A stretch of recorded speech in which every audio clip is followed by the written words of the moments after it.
Hello everyone, collisions with invasive species result in over $8 billion in losses for the U.S. transportation industry. Imagine the chaos of a deer darting across the road at 60 mph or the force of a flock of birds smashing an entire windshield. Both are serious threats. So, what can we do to tackle this issue? Drop a comment with the number 1 and join us as we explore, document, and find solutions in this video.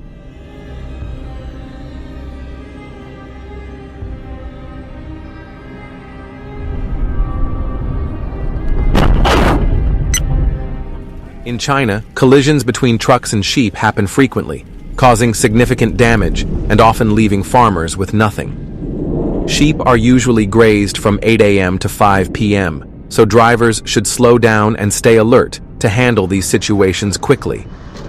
In Mongolia, a region of China, there are stricter regulations on grazing, with fines up to $300 for violations and imprisonment for repeat offenders.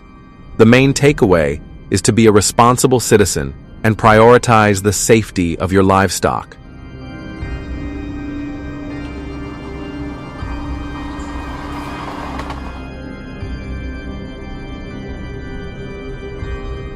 With an estimated population of around 32,967 elephants in India, they pose a major challenge to the transportation industry. Weighing up to 11,000 lbs, a collision with a bus could completely destroy the cabin. What do you think is the better solution? Installing lighting or fencing? Share your thoughts below on which option should be prioritized.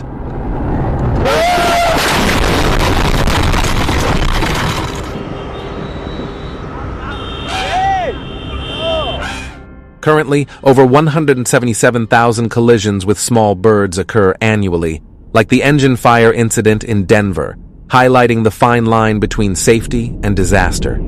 If you were an expert, what advice would you give to pilots? Share your insights in the comments below.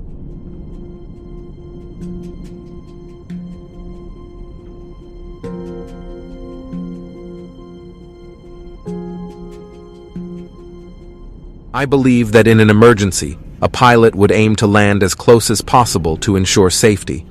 Meanwhile, the number of car accidents involving invasive species is on the rise. In Alaska alone, around 300 accidents involving pregnant bears are reported annually, which could contribute to a decline in bear populations over time. If you witness such an incident, it's crucial to contact local authorities immediately to ensure the bear receives prompt veterinary care. Near San Antonio, a group of deer unexpectedly crossed the road in panic after hearing car horns. To ensure safety, drivers should keep their speed around 50 mph in the morning when deer are most active. Comment 1 if you think this is a safe solution for drivers.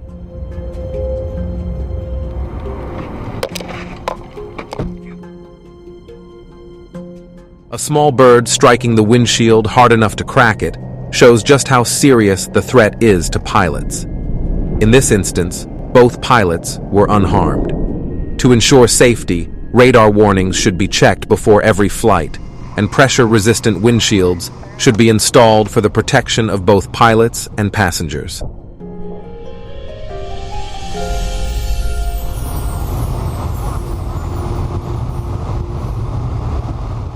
Imagine the impact of a kangaroo's jump smashing into a car windshield, causing severe damage and cracking the glass. At night, it's best to avoid driving through bushland areas, home to kangaroos, one of Australia's most dangerous invasive species, to ensure your safety and protect your vehicle.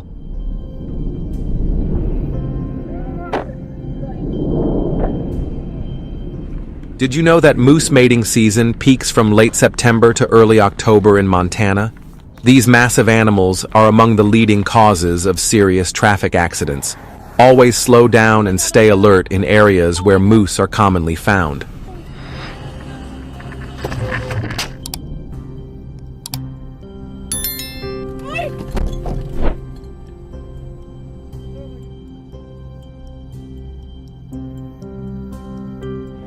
The U.S. railway industry loses over $70 million annually due to collisions with deer. While the financial impact is considerable, fortunately, no train passengers are harmed. Installing ultrasonic sound emitters along the tracks could help warn animals from a distance, lowering the risk of such accidents. Imagine your million-dollar vehicle being destroyed by a moose in forested areas like Bitterroot or Flathead National Forest in Montana. Slowing down or installing wildlife fences are proven safety measures. Which option would you choose to stay safe? Or do you have a better solution? Share your thoughts.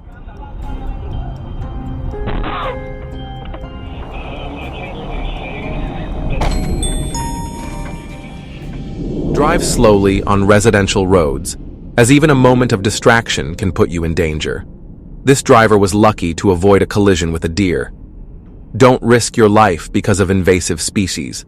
Share this message to help others stay safe on the road.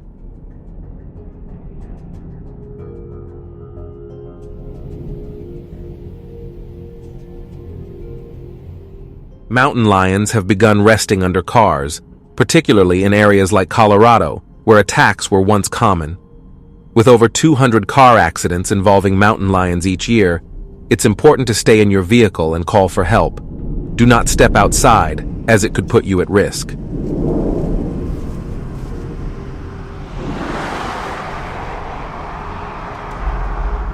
A high-speed train suddenly collides with a flock of 5 to 10 birds, shattering the windshield in an instant. In such cases, there's no time to set up barriers. The solution is to install advanced detection and warning systems, giving train operators valuable seconds to react. Be prepared for unexpected situations caused by invasive species while traveling. Every collision is a reminder and a call for responsible action. Stay alert, drive carefully, and share preventive measures to inspire others in the comments below. Hit the like button if you're following and supporting our channel. See you in the next video.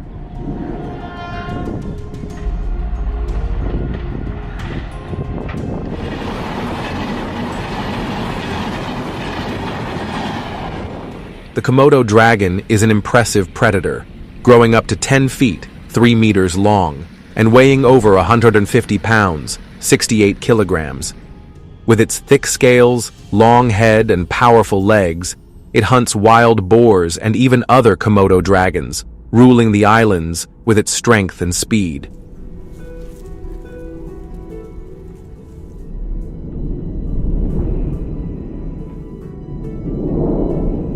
Living alongside Komodo dragons presents a major challenge for residents on Indonesia's islands.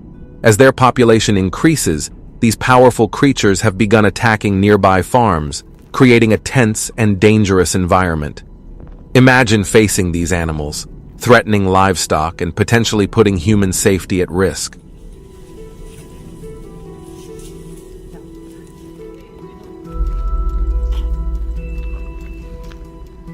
As encounters with Komodo dragons rise and the risks grow, Indonesia's Ministry of Environment and Forestry has launched a managed hunting program to address the issue. The government has authorized around 150 specially selected hunters, equipped with licensed gear and trained to minimize harm. Their goal is to remove over 3,000 Komodo dragons to help restore balance to the population.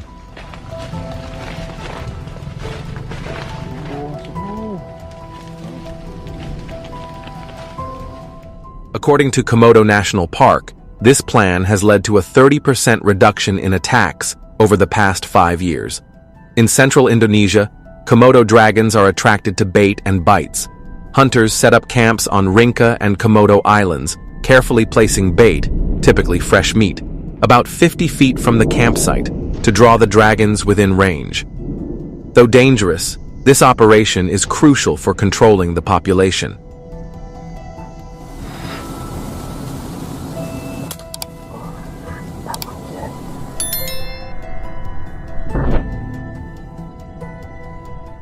Across Southeast Asia, another predator is creating tension in residential areas. These lizards, growing up to 8 feet, 2.4 meters long, and weighing over 110 pounds, 50 kilograms, have expanded far beyond their natural rainforest habitats.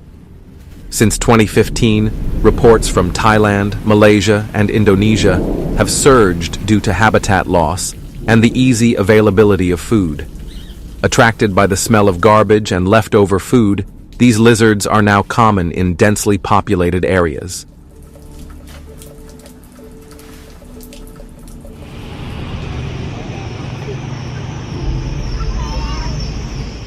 In Bangkok's suburban areas, encounters have surged, with nearly 1,000 incidents reported in 2022 alone. After relocation efforts failed to reduce their growing numbers, authorities took more drastic actions. In high-conflict areas of rural Malaysia, wildlife officials have authorized controlled hunting to manage the population. Hunters use air rifles and small firearms to reduce numbers in critical areas. Since 2018, more than 6,000 lizards have been removed from residential zones, helping to alleviate tensions for local communities.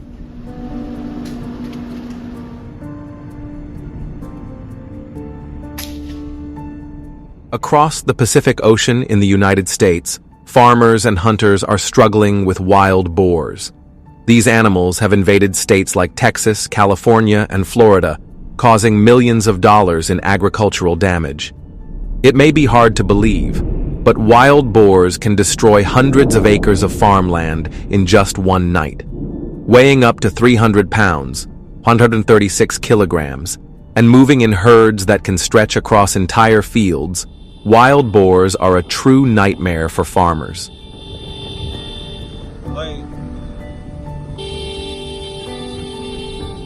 Hunters are armed with powerful 6.5 Creedmoor rifles equipped with thermal scopes. It's an intense pursuit, with hunters able to take down up to 30 wild boars in a single night. However, despite these nighttime efforts, it's often not enough to fully control the wild boar population.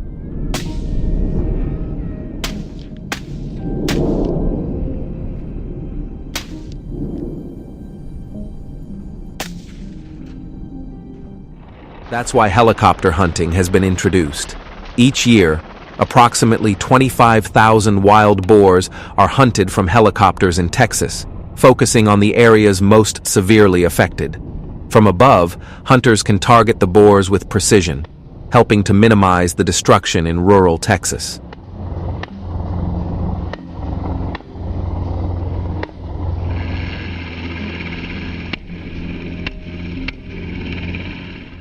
Trapping is a vital part of managing wild boar populations.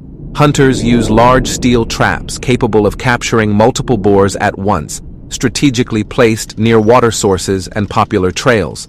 These traps are closely monitored to ensure a high capture rate. In 2023 alone, Texas removed around 180,000 wild boars using this method, helping to protect both farms and forests. California has also implemented trapping and even offered tax exemptions for hunting in designated areas, encouraging more hunters to control the spread of this invasive species. These videos highlight how invasive species continue to cause harm worldwide. Be part of the community by leaving constructive comments to support hunting efforts. Thank you for following us.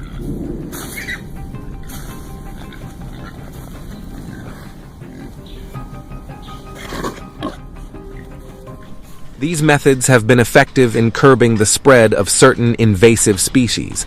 Do you have any better ideas? Share your thoughts in the comments so we can all discuss together. Thank you for watching the video till the end. If you enjoyed it, don't forget to like, share, and subscribe to the channel. And make sure to tell your friends so they can check it out too. Goodbye, and see you in the next video.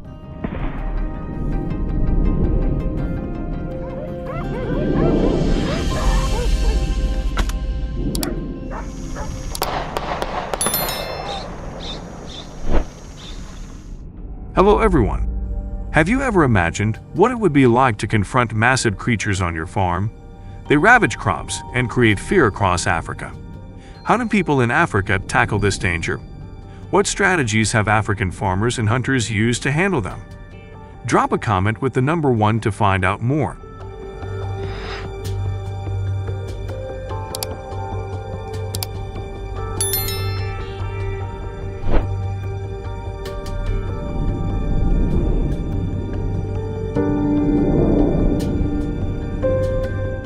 Massive creatures are taking over roads, creating a line between the jungle and banana farms. Traveling in sizable groups, they pour into the plantations. The atmosphere turns wild as dozens of elephants push through, competing to find something to eat.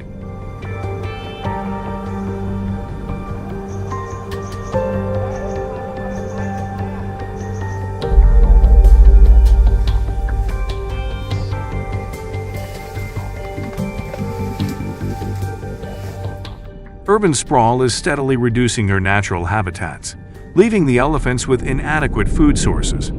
To sustain themselves, they are driven to raid human farms.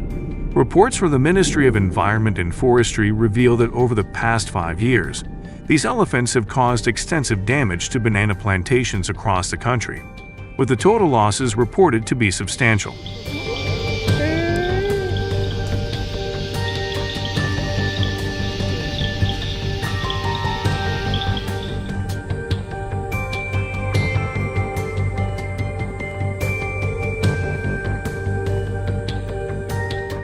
For the farmers, this is devastating as they stand powerless, watching their livelihoods being obliterated, crushed, and reduced to rubble.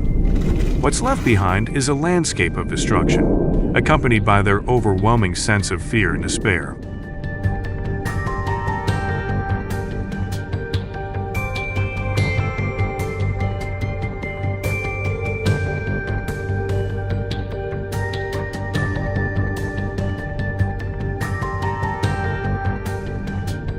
To mitigate the extensive damage caused by elephants, communities have implemented the use of solar-powered electric fences.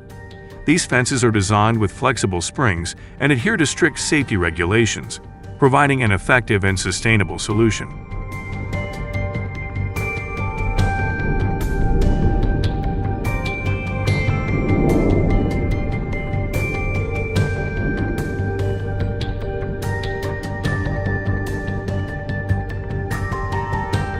Installing the fence typically takes around a week. Farmers begin by hammering stakes into the ground, attaching electric wires, and setting up solar power generators. Ropes are strung between the posts at a height sufficient to deter elephants. Standing approximately 15 feet tall, the fence runs along the boundary.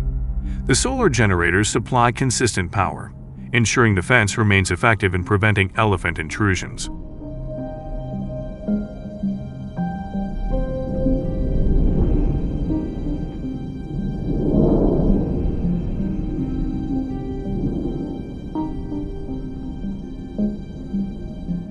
Beyond its effectiveness in keeping elephants out, the electric fence delivers a mild shock upon contact, causing discomfort and pain.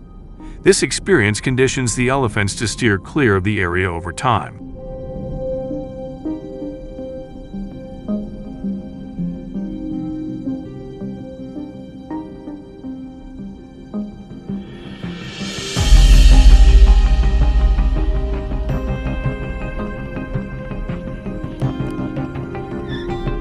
Despite efforts to deter the elephants, incidents of them attacking humans are on the rise, prompting the government to take drastic action. Over 200 hunters will be issued permits to use hunting rifles in controlled operations. These hunts must take place far from residential areas, with designated locations set in the wilderness to ensure public safety.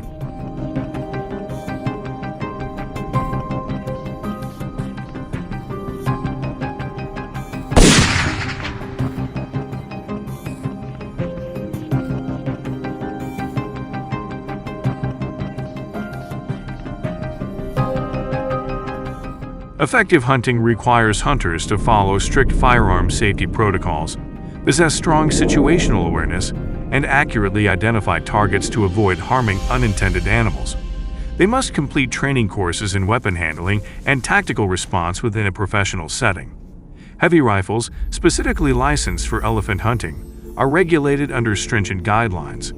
Hunters must register these weapons and secure approval from the appropriate authorities before use.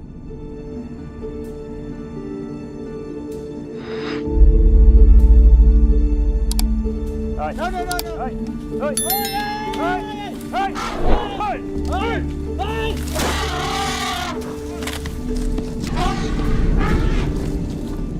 Hunting with heavy rifles is strictly supervised and carried out in collaboration with local authorities to maintain safety and reduce environmental and community disruption during Africa's elephant hunting season. These efforts are aimed at controlling the elephant population to safeguard farmland and protect local residents.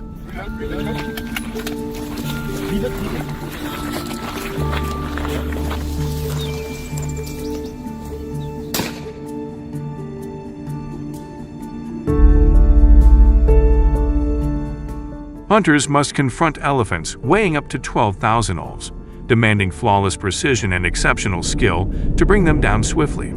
The target is the brain, located at the front of the skull just above the base of the trunk. Given the skull's intricate structure, only highly experienced hunters can successfully carry out this task.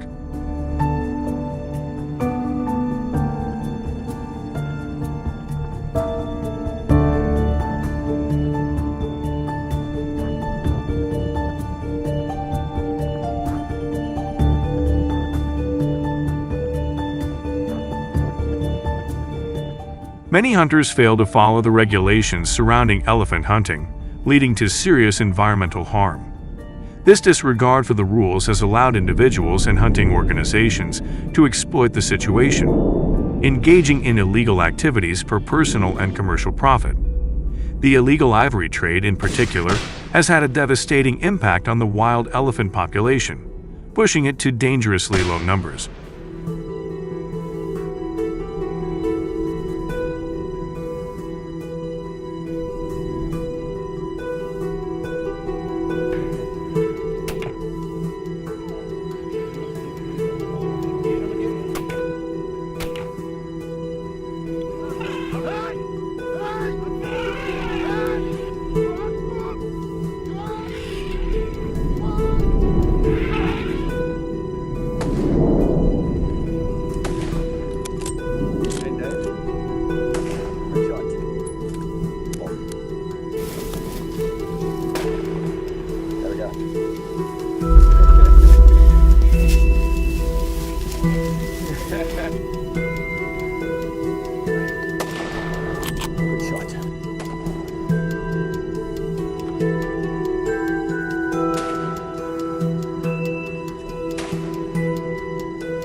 Thank you for watching today's video.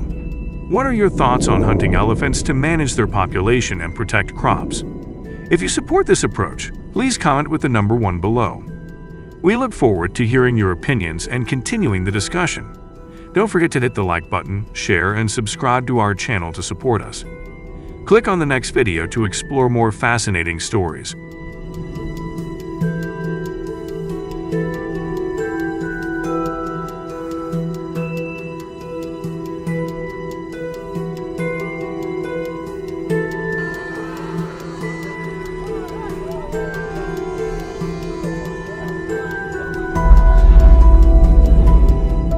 Yes, the wild boar invasion in North America is having significant consequences for the tourism industry, particularly in coastal regions.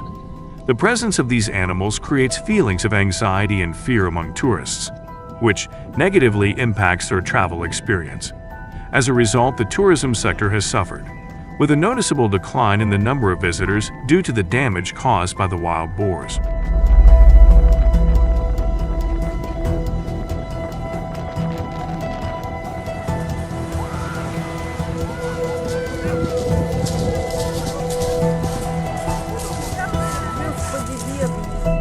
If I were a tourist and wild boars appeared while I was on vacation, my first priority would be safety. I'd stay calm and avoid approaching or startling the animals. I would seek shelter in a secure building or vehicle, if available, and avoid open spaces where I might be vulnerable. In areas where wild boars are known to roam, I would follow local guidance and stay updated on safety protocols. Given that wild boars are also invading downtown areas via highways, I'd be cautious in these regions, staying alert to any signs of their presence. I might even choose to alter my travel plans to avoid risky areas, ensuring that my vacation remains safe and enjoyable.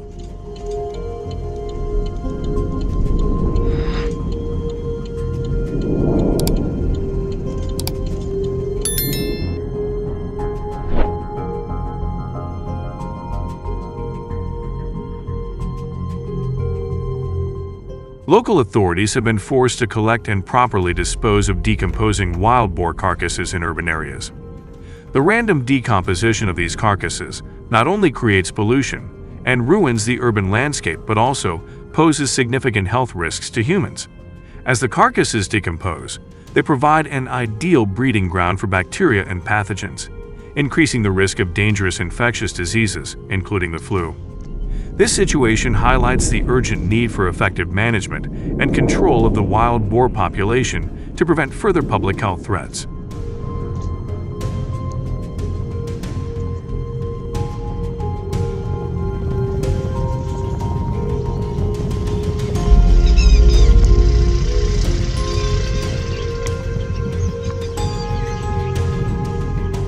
The North American government has resorted to using helicopters as part of its countermeasures against the wild boar invasion. This hunting method is widely praised by many hunters for its efficiency in managing the population. It has proven effective in controlling the number of wild boars that threaten tourist destinations, helping to reduce the risk to both the tourism industry and public safety. The aerial approach allows for precise targeting and rapid response in areas that are otherwise difficult to access.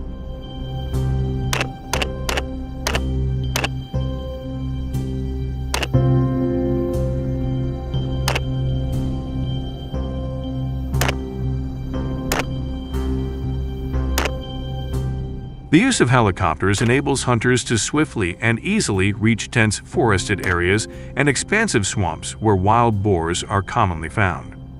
According to reports from the Wildlife Commission, this method has proven highly effective, with helicopter operations successfully eliminating over 2,500 wild boars. The ability to cover large and hard-to-reach areas has made this approach a crucial tool in controlling the wild boar population.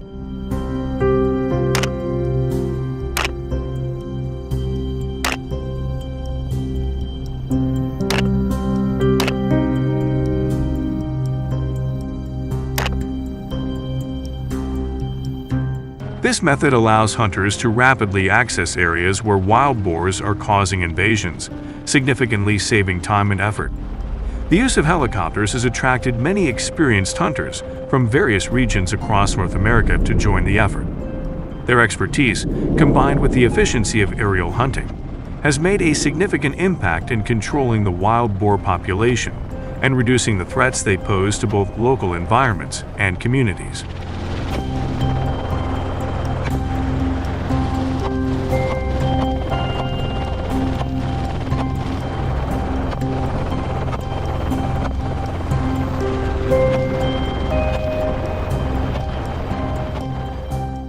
One of the helicopter brands licensed by the government for this purpose is Bell Helicopter.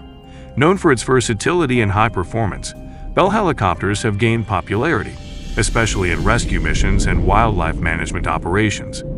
Their reliability and ability to handle challenging environments make them an ideal choice for aerial hunting and managing wild boar populations in difficult-to-reach areas.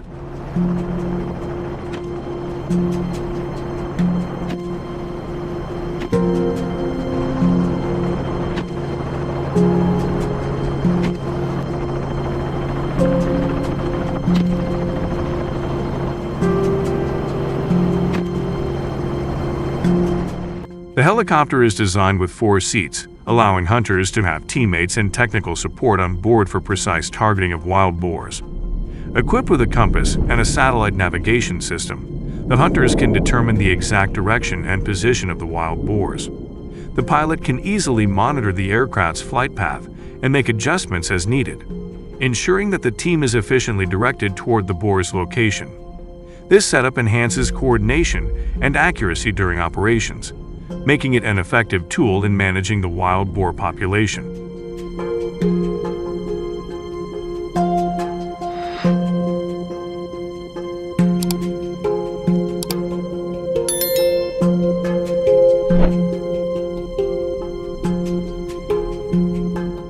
I understand the effectiveness of using helicopters to manage invasive wild boars, but I believe it's important to consider multiple methods for a balanced approach. Helicopter hunting offers significant advantages, such as a broad view and access to hard-to-reach areas, but it also requires high levels of focus and specialized skills from the hunters. Ground hunting methods, while more labor-intensive, may be more sustainable and humane in the long run. If you agree that helicopters are a primary solution, please comment with the number 1.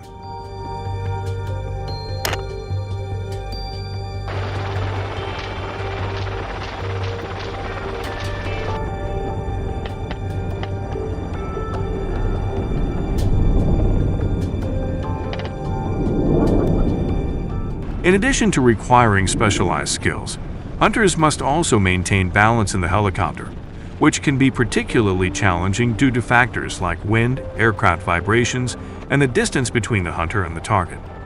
Despite these challenges, the primary advantage of hunting wild boars from helicopters is the ability to access terrain that would be otherwise difficult to reach, such as dense forests, swamps, and rugged landscapes. This accessibility makes it a highly effective method for managing the wild boar population in remote areas.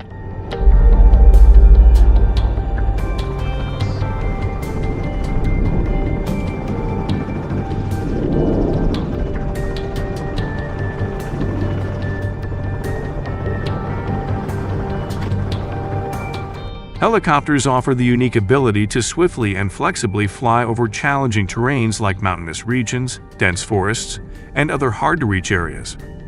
This capability gives hunters the advantage of accessing locations where wild boars are commonly found, significantly improving their chances of successful hunts. The speed and versatility of helicopters make them an invaluable tool in controlling invasive wild boar populations in these difficult-to-navigate environments.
Once the wild boars have been taken down, the next task for the hunters is to transport the carcasses to the processing area for necessary procedures.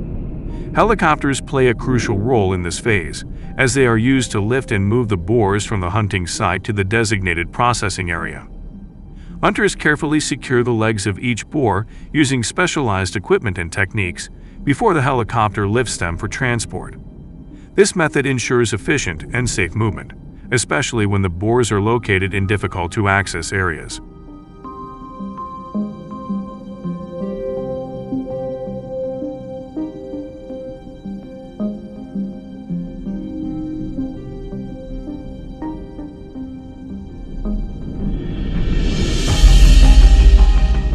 After successfully taking down the wild boars, the hunters proceed with butchering the animals.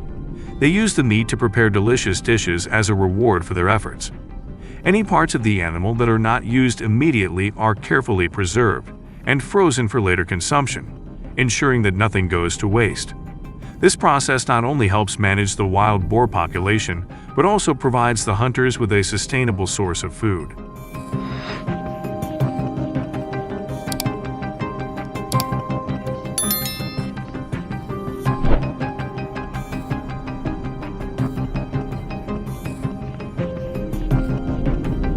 In tackling the issue of invasive wild boars, the people of North America have demonstrated both humanity and solidarity. They actively participate in environmental protection and community support activities, contributing to efforts that balance wildlife management with conservation. These individuals and groups engage in environmental campaigns, promote awareness about the importance of managing invasive species, and work together to protect local ecosystems and communities. Their collective efforts play a crucial role in addressing the challenges posed by wild boars, while fostering a sense of responsibility toward the environment.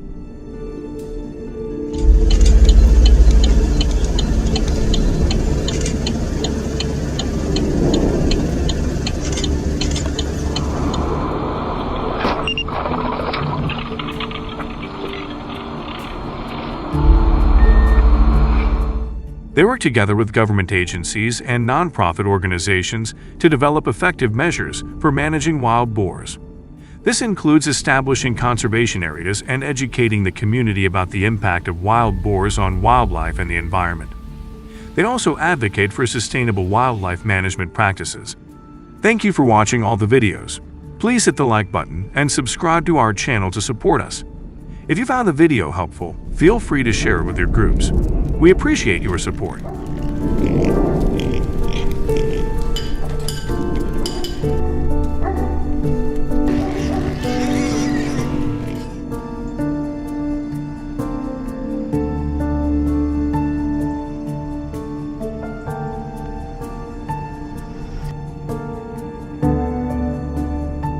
In addition to wild boars, monkeys have also become an invasive species, posing a threat to ecosystems in North America.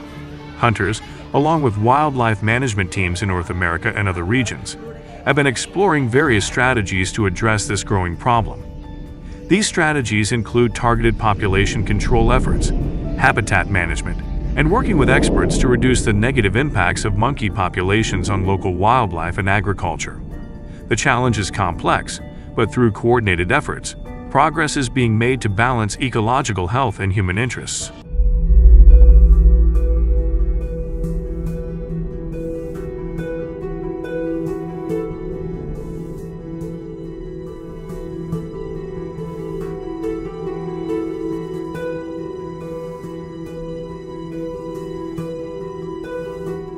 Due to climate change and widespread deforestation caused by industrial logging, communities have organized numerous protests, displaying banners with powerful messages calling for an end to deforestation. This destruction of forests has had a profound impact on the habitats of invasive monkeys, depriving them of the resource-rich environments essential for their survival.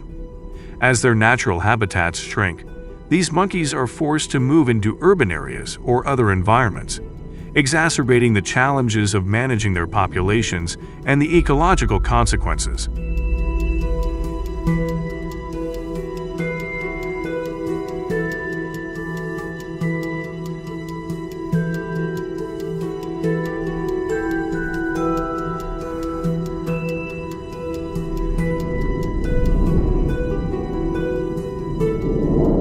With their natural habitat destroyed, the invasive monkeys have begun attacking residential areas. Passers-by feel distressed as they are frequently physically assaulted and robbed by the monkeys, who rummage through their bags in search of food. This aggressive behavior is a result of the monkeys having been deprived of food for many days, driving them to seek sustenance from humans. The increasing boldness of these attacks highlights the urgent need to address both the loss of habitat and the rising tensions between humans and wildlife.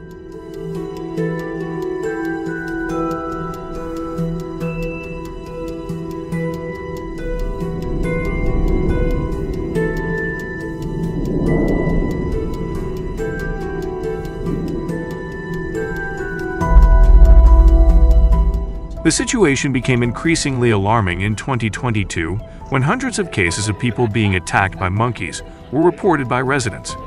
These incidents highlighted the growing conflict between humans and the invasive monkeys, as the animals' desperation for food led them to become more aggressive and frequent in their interactions with people. The rising number of attacks further emphasized the urgent need for effective management and solutions to address both the monkeys' habitat loss and their encroachment into human communities.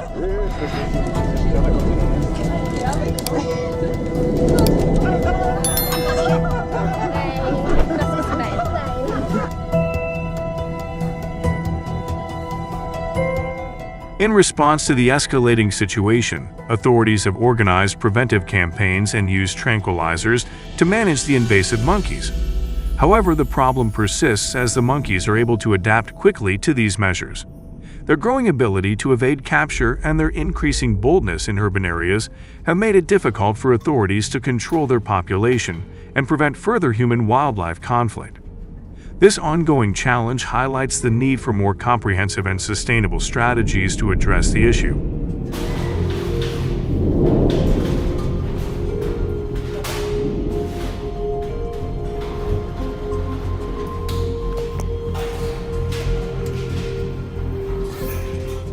In response to the growing issue, the government has decided to use cage traps to control the wild monkey population. Common types of cage traps include net traps, box traps, and barrel traps, each designed to safely capture the monkeys without harming them. These traps help authorities manage the population by relocating the animals to areas where they pose less of a threat to human communities.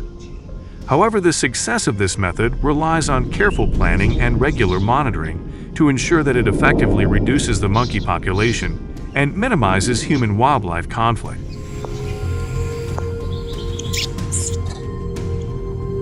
Biji dah makan.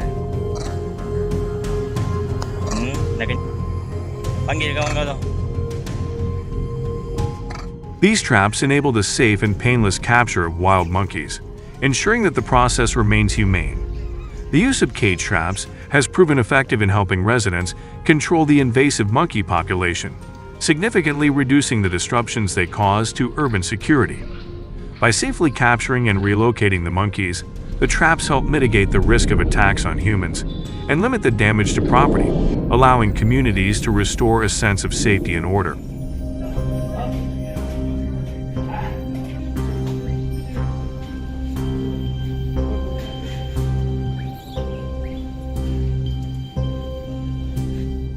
The iron cage traps used by residents to manage invasive monkeys are designed with a T-shaped mechanism and feature trapdoors at both ends. Constructed from durable metal, these traps are robust enough to withstand repeated use. They are also large enough to hold 30 to 50 monkeys at a time, making them highly effective for managing larger groups. The design allows for safe and humane capture, ensuring that the monkeys can be relocated without harm. This method helps control the monkey population while reducing their impact on urban areas.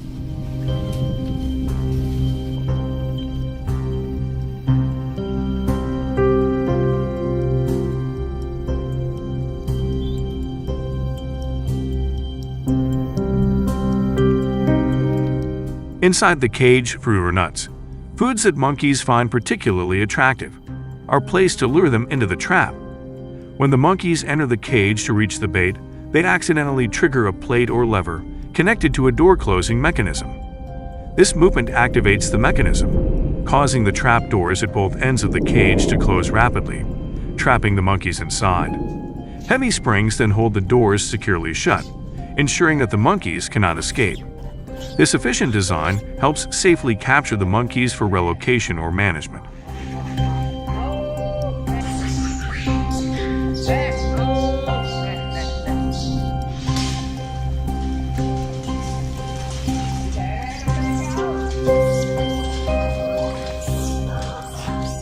The trap cages are designed with ventilation holes to ensure the monkeys can breathe properly and avoid suffocation while inside. Trappers regularly check the cages to monitor the captured animals, ensuring that they are safe and comfortable. Once the monkeys are caught, they are released in a humane manner, with no harm caused to the animals during the process. This careful handling helps minimize stress for the monkeys and supports the ethical approach to managing the invasive population.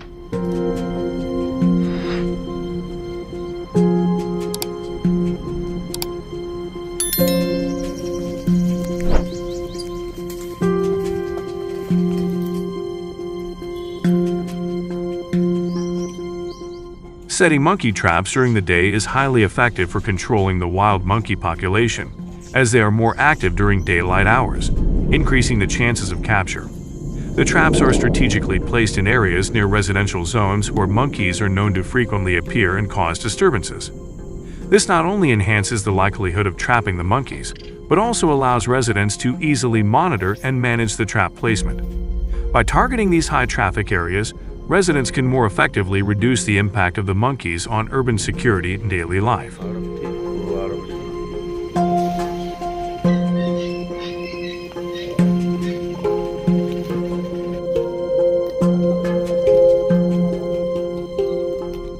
Applicants for licenses to set monkey traps must complete training courses on how to use the traps effectively and humanely. These courses ensure that trappers understand the proper techniques to avoid harming the animals while still achieving the goal of population control. Additionally, applicants must comply with safety and environmental regulations to ensure that the process is conducted responsibly. This licensing system also allows local authorities to monitor and regulate monkey hunting activities, ensuring that they are carried out legally and in an orderly manner, with respect for both the wildlife and the surrounding environment.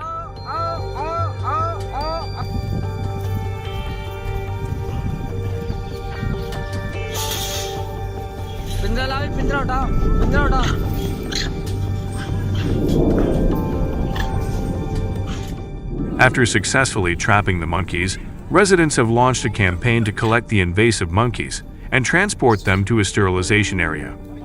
Each collection is carefully planned and organized, using specialized vehicles designed specifically for sorting and safely transporting the monkeys.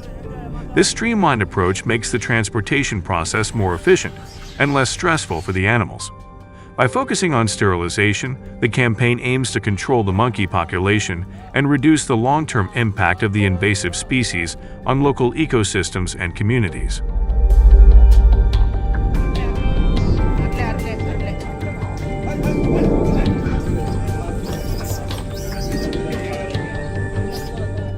After being captured and placed in different tiers of the vehicle, the monkeys are transported to the designated Wildlife Sterilization Center.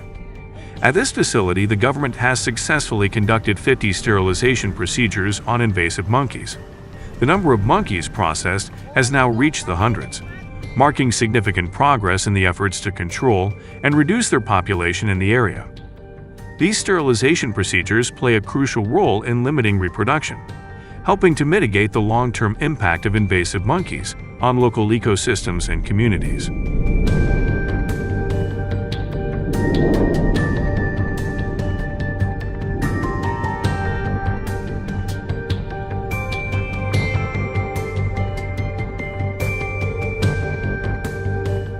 Invasive monkeys are given thorough medical examinations upon arrival at the sterilization center, where samples are taken for hygiene and safety checks. This process ensures that the monkeys are carefully screened for any harmful agents, such as infectious diseases or other health issues they may carry. If necessary, they receive treatment to address any medical concerns. Once cleared and treated, the monkeys are safely released back into the wild, ensuring they do not pose a further risk to the environment or human populations. This comprehensive approach prioritizes both the health of the animals and the safety of the community.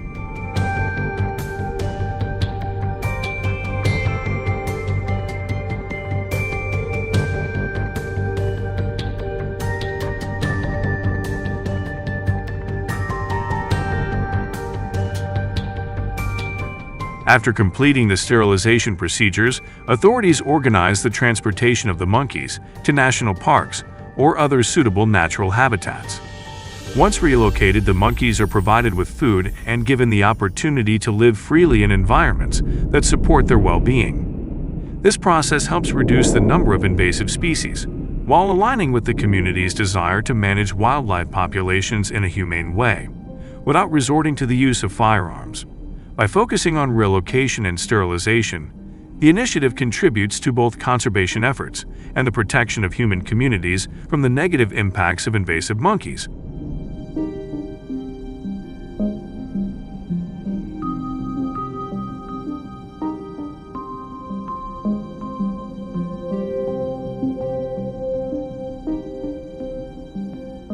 Measures to handle invasive monkeys have become a significant concern for residents, and the use of traps has proven to be very effective in addressing this issue. If you agree with the solution adopted by the people of Iowa, please comment with the number 1. If you disagree with this method, We welcome you to share your thoughts in the comment section below. We look forward to hearing your feedback. Please share this content publicly to bring good luck to your family.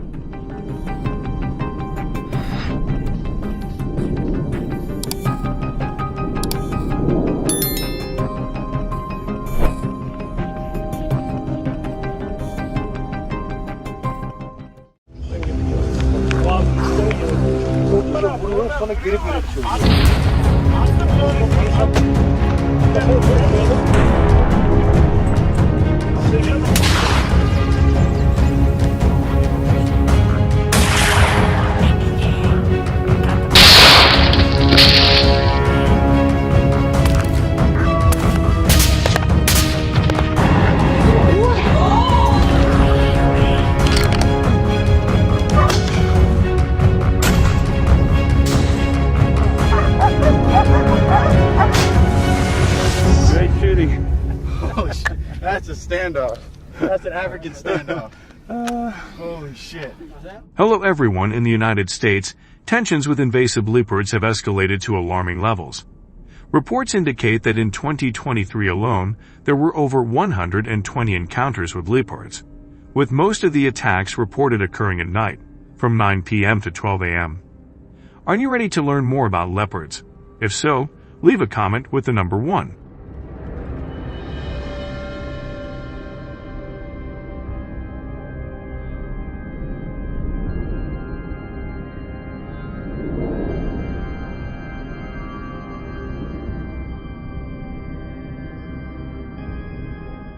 In another incident on April 14th, a leopard wandered into a suburban residential area, causing property damage to residents. The stealthy approach of these predators and their ability to appear without warning have created a tense atmosphere, further emphasizing the urgent need for enhanced safety measures to protect the public.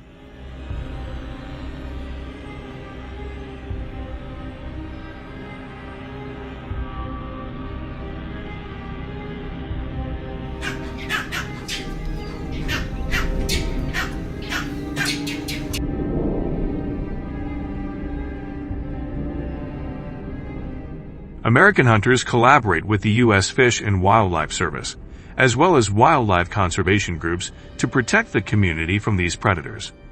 These alliances provide essential infrastructure and expertise in weaponry necessary to effectively control leopard populations. Typically, hunters operate in groups of 5 to 7 members. This strategic balance ensures safety and coordination, while enhancing success.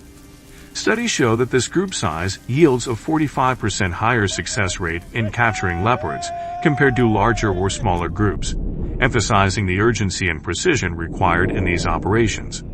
Okay, reload down, reload. Look at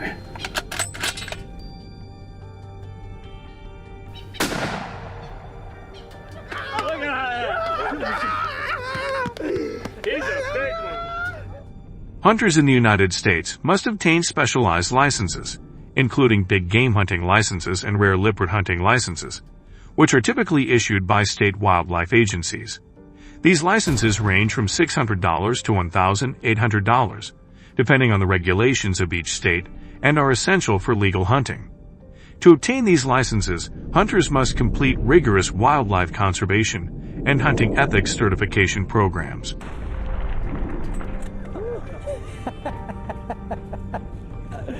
Oh my God.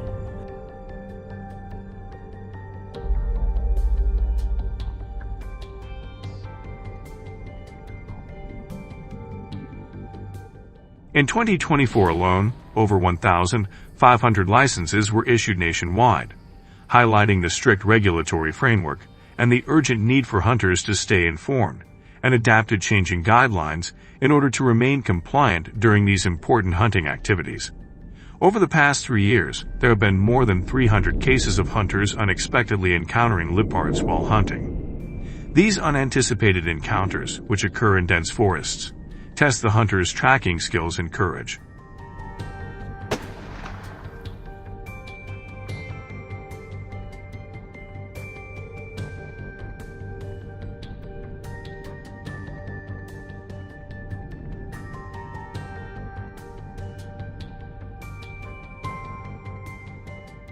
Although no hunters were injured, these encounters highlight the unpredictability of these predators.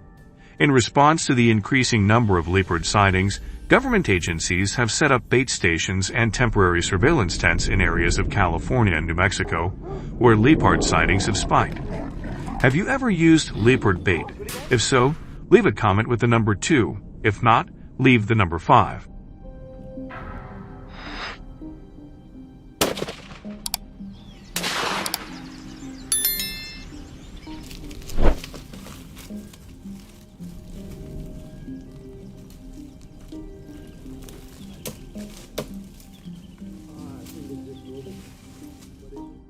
Fake decoys and carcasses of deer and wild boars are hung from sturdy tree branches to simulate natural hunting situations, luring leopards into view.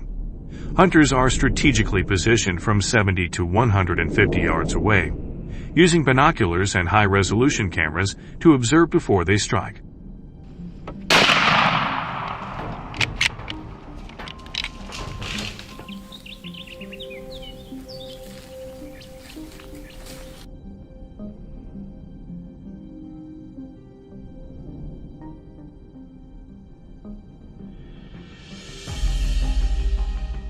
Hunters must report successful leopard management activities to their teams or local wildlife authorities, including details such as time, location, and condition. This practice, required by U.S. wildlife agencies, promotes transparency and supports responsible wildlife management, ensuring that all activities comply with conservation regulations and contribute to sustainable environmental practices.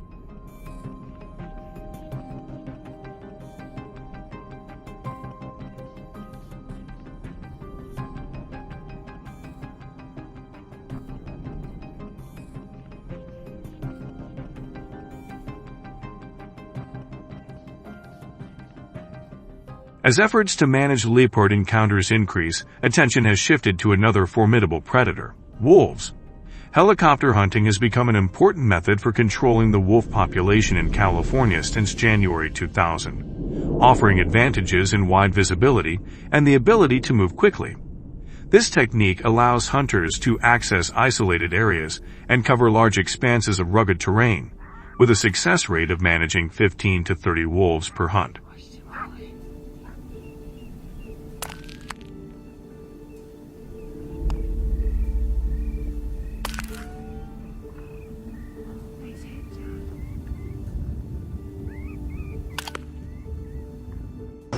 This method has resulted in a 19% reduction in livestock attacks across rural areas of California. At the same time, revenue from wolf hunting has boosted the local economy and funded wildlife conservation programs, supporting sustainable conservation efforts.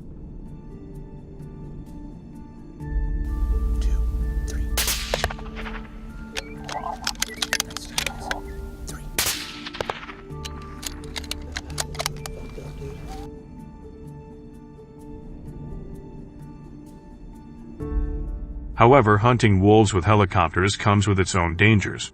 On July 10, 2023, an incident occurred in Fresno County, California during a wolf management operation. A sudden mechanical failure caused the helicopter to shake and spin out of control. With instant reflexes, the hunter ejected from the aircraft before the crash and escaped the accident. A sudden mechanical failure caused the helicopter to shake and spin out of control. With instant reflexes, the hunter ejected from the aircraft before the crash and escaped the accident.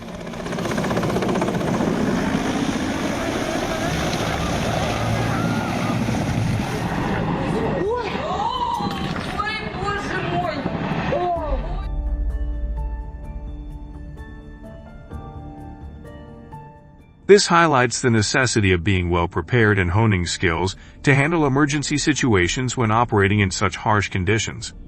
In every hunt, hunters must be 18 years old or older and equipped with the necessary skills to ensure safety in all situations. Hunters participating must also have no criminal record. Respecting wildlife and adhering to regulations ensures that hunting contributes positively to conservation efforts and community welfare. Comment 1 if you found this video helpful and share your ideas on how to create a safe hunting environment. Stay tuned for the next video.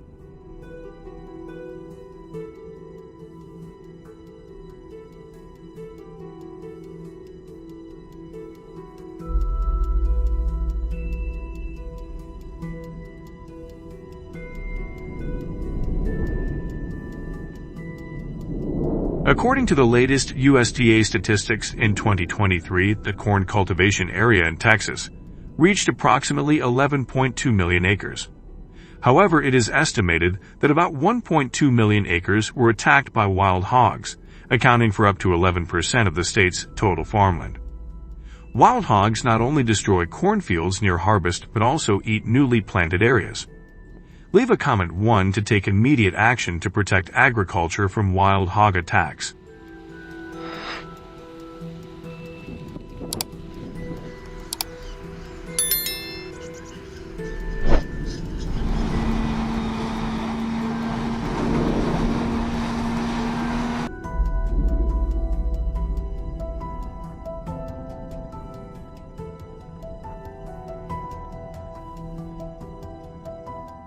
Their footprints are scattered across the ground along with shed hair and irreparably damaged areas. When walking through the fields, you will see the severe devastation in parts of central Texas, where wild hogs are prevalent. The damage they cause to the agricultural industry is estimated to reach $750 million in 2023, and this number is expected to rise as new areas are attacked.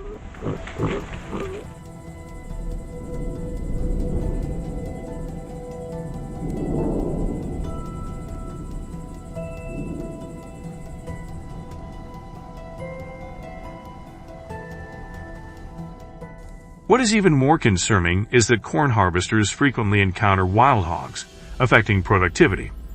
Authorities in Texas are working to reduce the wild hog population from 9 million to below 3 million. However, this is a major challenge that requires not only government support, but also cooperation from the people of Texas.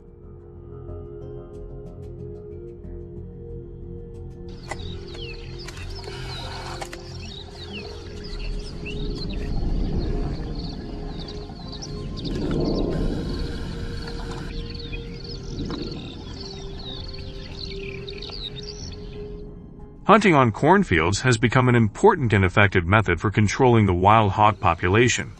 Daytime hunting is the most common as it improves visibility and enhances the efficiency of handling situations.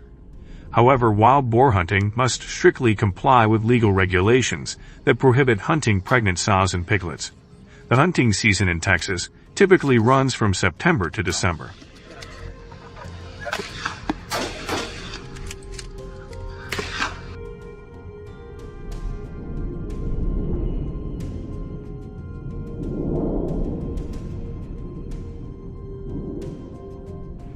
In particular, hunters are not allowed to exceed the permitted limit, and violations of Texas hunting permit regulations can result in fines ranging from $500 to $2,000, depending on the severity of the violation. Hunters under the age of 21 are prohibited from participating in any wild boar hunting activities to ensure safety and compliance with state regulations. The Texas authorities recommend using an AR-15 rifle with a 39x40 scope, which allows hunters to easily target at distances of 100 to 300 feet while ensuring safety when aiming.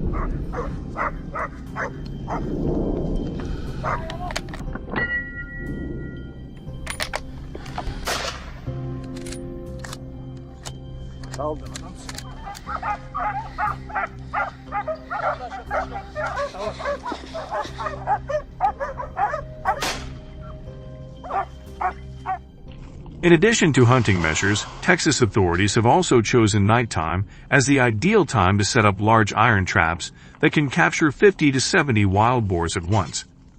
These traps not only help residents save on installation costs, but are also convenient when placed in areas with high wild boar populations. The traps are designed to be safe and easy to set up, taking only about 30 minutes to complete, making it easier for hunters to operate without much difficulty. Have you used wild boar traps before? If yes, leave comment number 2. If no, leave comment number 5.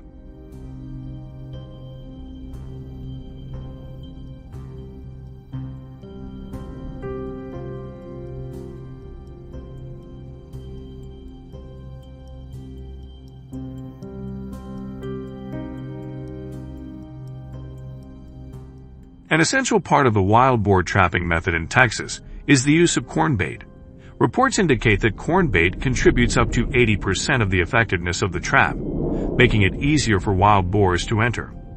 These iron traps are currently ranked among the top 3 most effective methods in the United States for hunting wild boars. According to data from Texas authorities, a wild boar weighing up to 500 pounds was captured using this method, setting a record in the battle to control the population.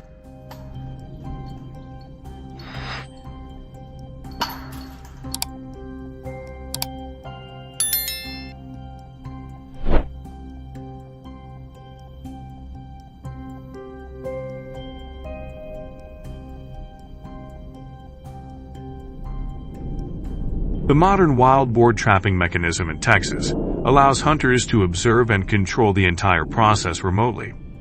All wild boar activities are monitored through a camera system, and when the right time comes, the hunter only needs to activate the trap to close it. However, to ensure the trap works most effectively, hunters must check and monitor the trap at least 2 to 3 times a day to demonstrate humane practices in wild boar hunting.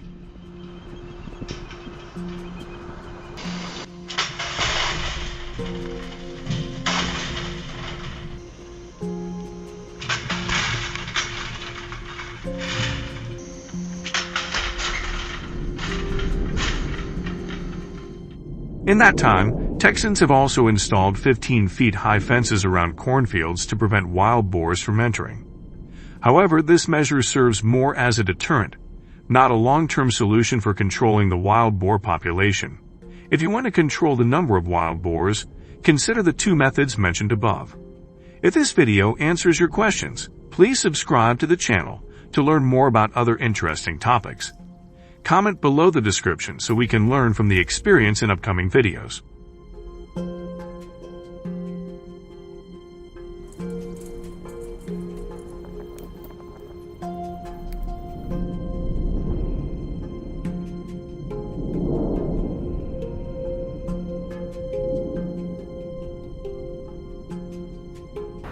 These methods have been very effective in preventing the spread of some invasive species. Do you have any ideas for better solutions? Feel free to share your thoughts in the comments so we can discuss them together. Thank you for watching and staying with us until the end of the video. If you like this video, don't forget to like, share, and subscribe to the channel. And hey, be sure to tell your friends about us so they can watch too. Goodbye, and see you in the next video.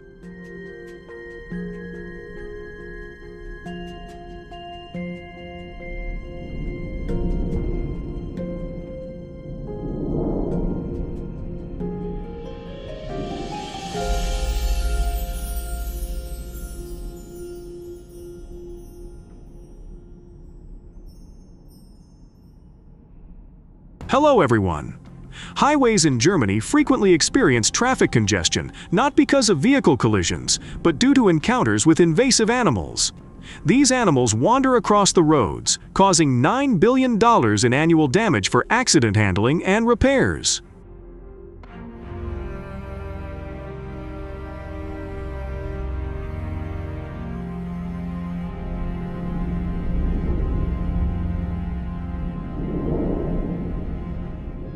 German citizens and hunters have collaborated to find a solution to eliminate millions of baboons. Is this measure truly effective? Let's find out in the video.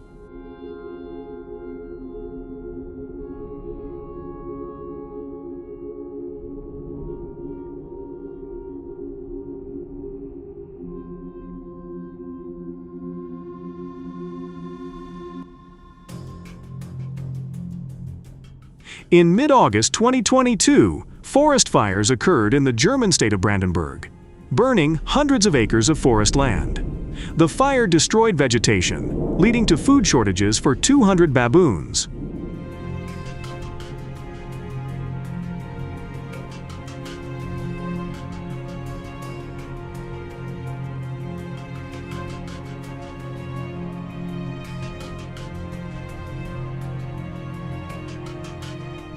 In search of survival, these baboons migrated to large cities, and their rapid adaptation caused their numbers to increase to 84,000 across Germany.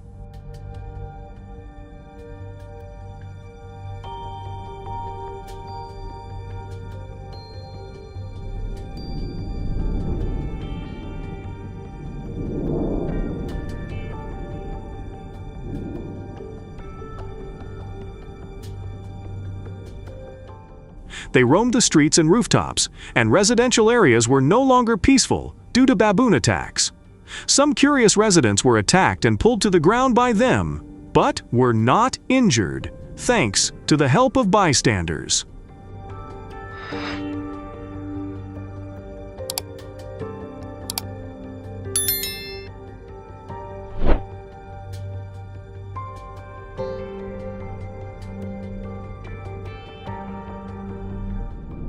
With their instinct to move freely in the forest, they crossed roads, causing traffic jams for many hours.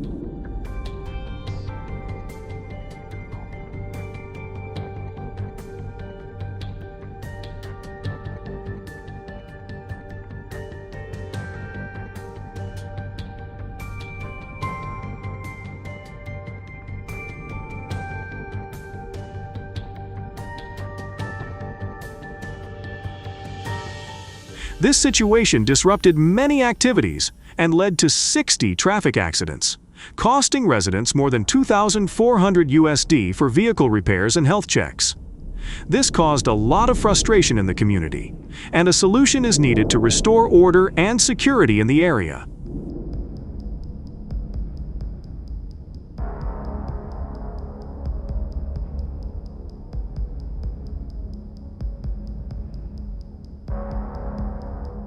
To prevent the population explosion of baboons in residential areas, German authorities have implemented drastic measures to reduce their numbers, bringing peace to the region.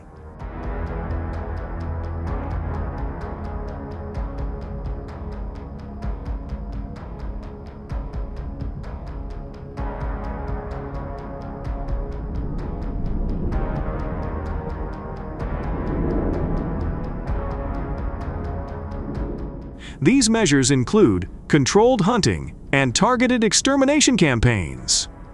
Thanks to these strong and effective measures, the number of baboons has significantly decreased from 84,000 to 2,000 in just 6 years, helping to improve the living environment and safety of the community.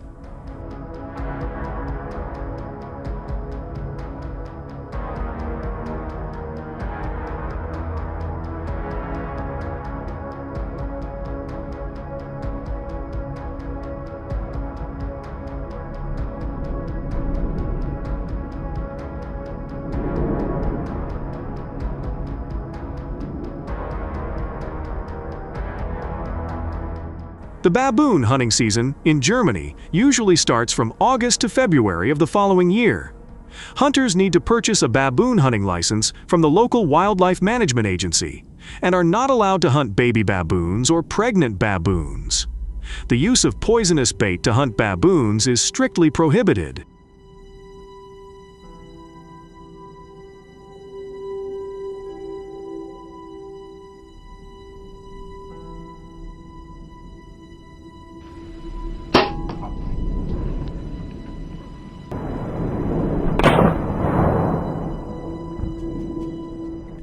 Additionally, it is important not to hunt baboons in no-hunting areas designated by authorities to ensure the safety of residential areas. Therefore, hunters need to move to areas near streams in the forest where baboons often visit to look for food.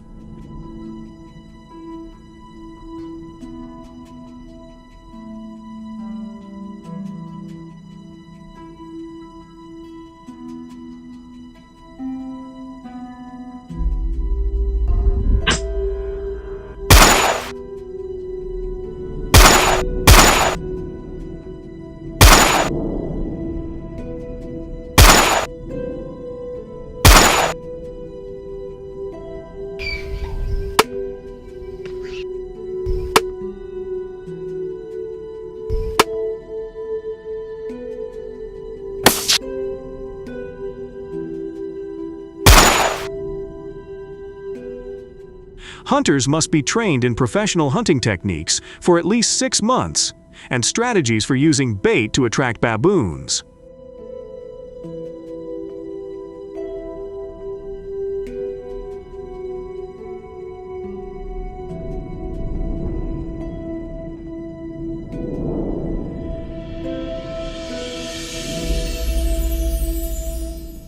They often set up concealed tents in areas where baboons frequently appear, helping to reduce their alertness and avoid detection. This requires hunters to be patient, understand baboon behavior, and have good camouflage skills to take advantage of opportunities when baboons approach without raising suspicion.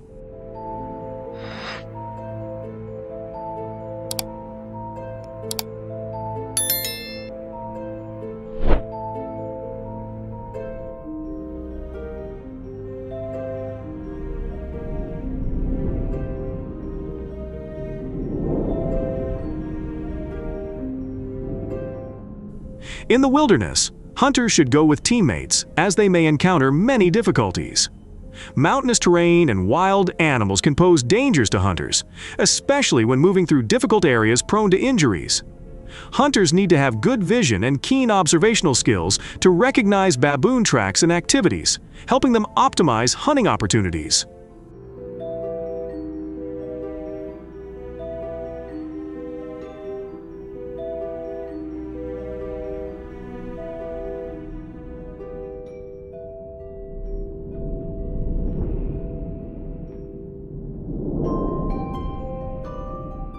After reducing the number of baboons, the German authorities implemented a program to sterilize the remaining baboons before returning them to the natural environment.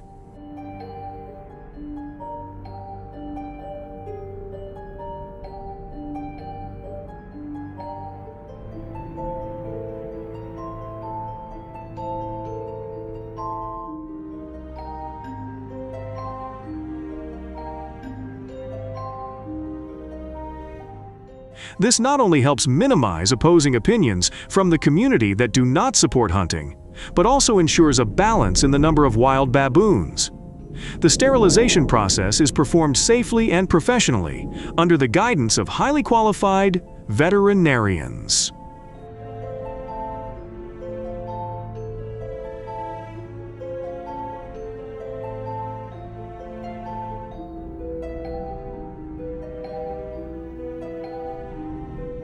To prevent baboons from returning to the city, Germans have taken measures to install sound generators at the borders. These devices emit sounds with special frequencies that make baboons feel uncomfortable and force them to leave. These sounds are specially designed not to affect people or other animals, ensuring a harmonious and safe living environment for humans.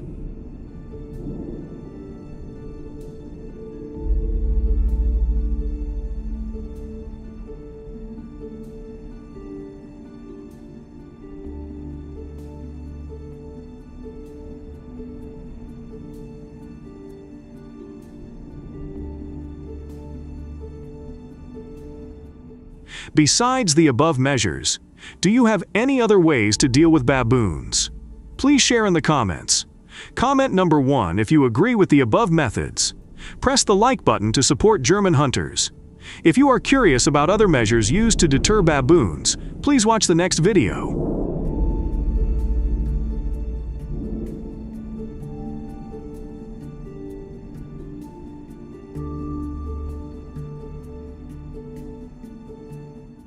Not only monkeys, but also elephants, the giant creatures, invade the highways, marking the boundary between the forest and the banana plantations of the locals.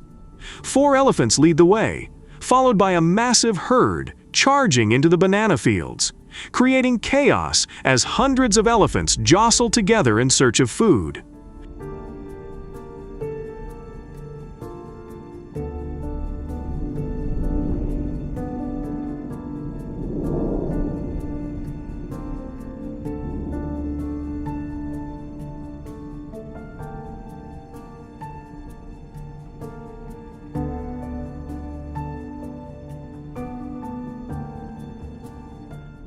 Due to the continuous expansion of urban areas, their natural habitat has been shrinking, leaving insufficient natural food sources. The elephants are forced to invade human farmlands to survive.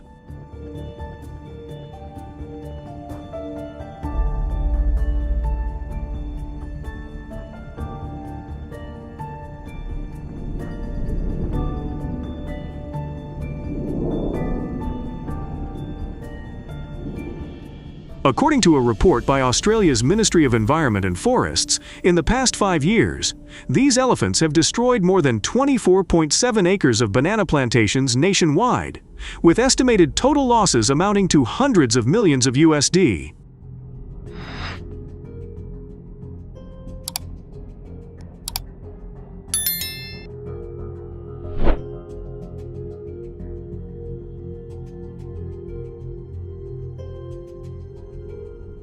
This scene is heart-wrenching for the farmers who watch helplessly as their primary assets are destroyed, trampled, and left in ruins.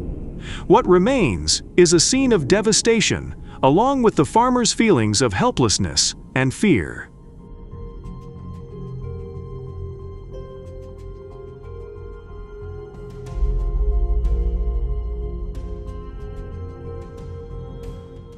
To address the serious damage caused by the elephant population, Americans have implemented the method of building electric fences.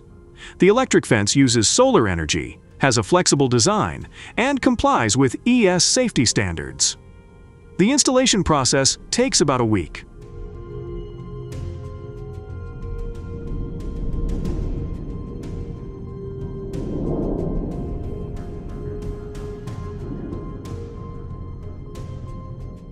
Farmers use hammers to drive stakes into the ground, install electrical wires, and set up solar power generators. The ropes are stretched between the poles, ensuring a sufficient height to block the elephants. The fence will be about 15 feet high and stretch along the border. The solar generators provide continuous electricity to the fence, ensuring effectiveness in deterring elephants.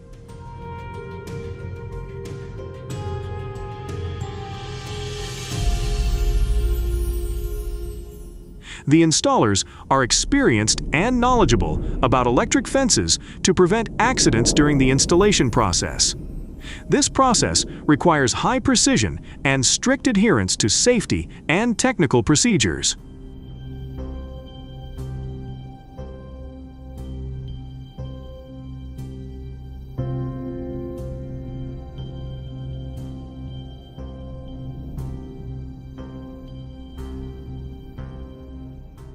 Besides the effect of the fence, when the electromagnetic current flows through, it causes discomfort and pain for elephants upon contact, teaching them to stay away from the area. Every month, the Australian government conducts quality checks to ensure the fence is working effectively.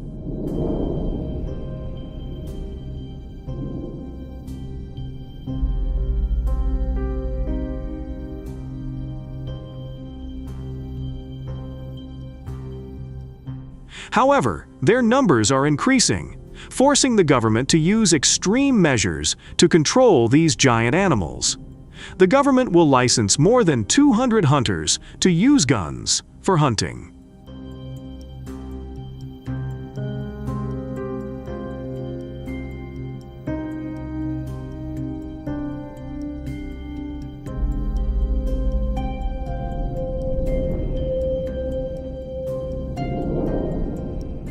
To avoid causing disturbances for the residents, the government requires hunting to be conducted far from residential areas, with the preferred location being the wilderness.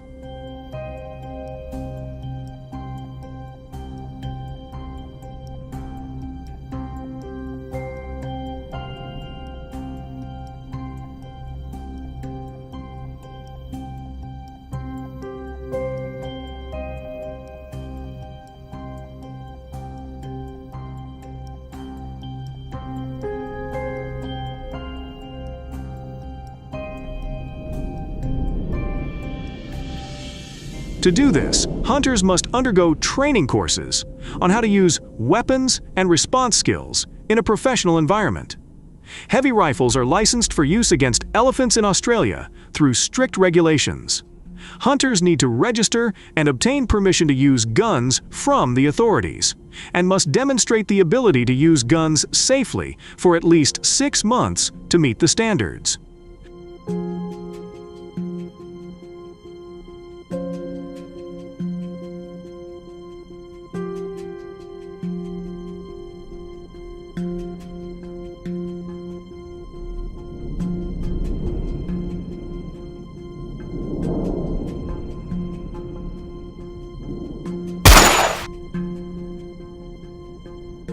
To hunt effectively, hunters need to comply with gun safety rules, have situational assessment skills, and especially know how to identify targets to avoid accidentally shooting unrelated animals.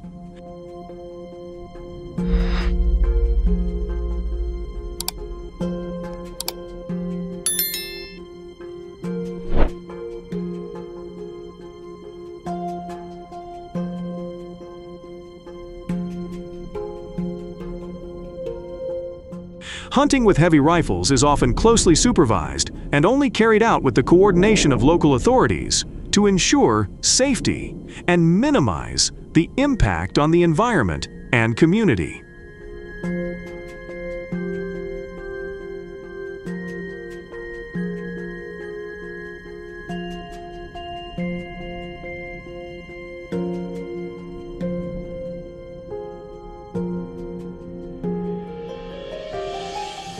During the elephant hunting season in Australia, especially during the peak period in March and April each year, hunting efforts mainly focus on reducing the elephant population to protect farms and ensure the safety of local residents.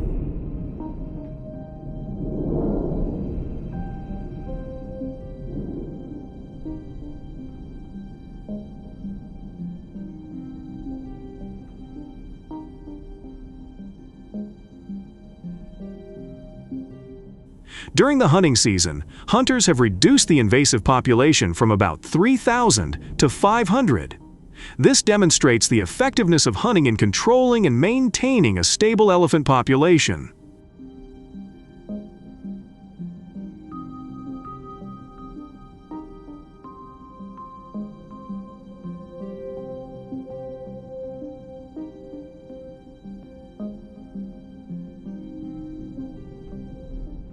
These hunters face elephants weighing approximately $12,000 lb, requiring absolute precision and high skill to shoot down an elephant instantly. Hunters must aim at the brain, an important location situated at the front of the skull, right above the base of the trunk. With the thick skull and complex structure, only experienced hunters can execute this shot perfectly.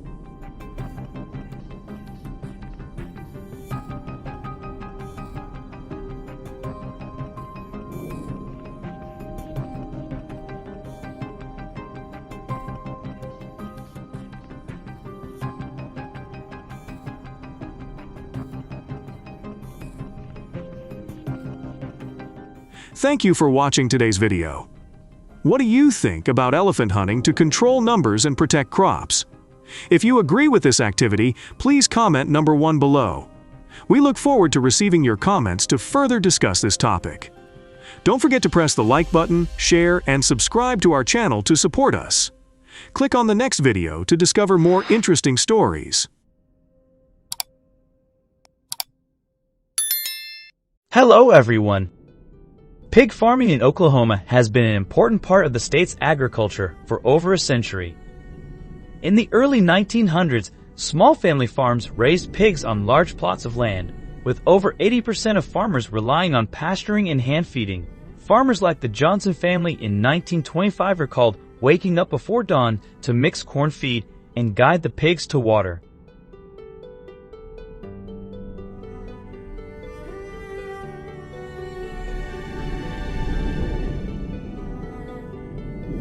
By the 1950s, many farmers had switched to barn systems, improving growth rates while still maintaining hands-on care methods. These traditions laid the foundation for today's modern pig farming methods, combining hard work with innovation. What's really behind the pork on your plate in Oklahoma, where over 10 million pigs are processed each year? If you want to know the process that creates delicious pork cuts, leave a comment with the number 1 below to explore this video together.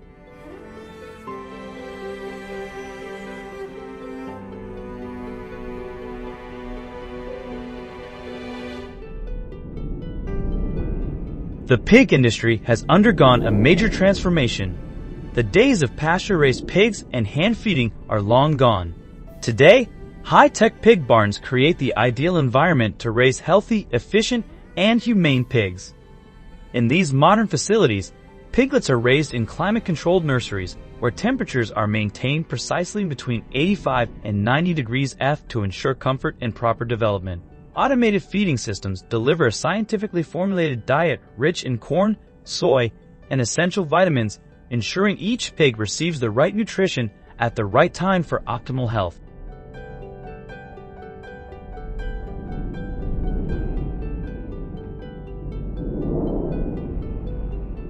Why is this important? Because AI-powered monitoring systems track the health of each pig, detecting early signs of illness and helping farmers take preventive action. This technology has helped reduce antibiotic use by 40%, improving both animal welfare and food safety.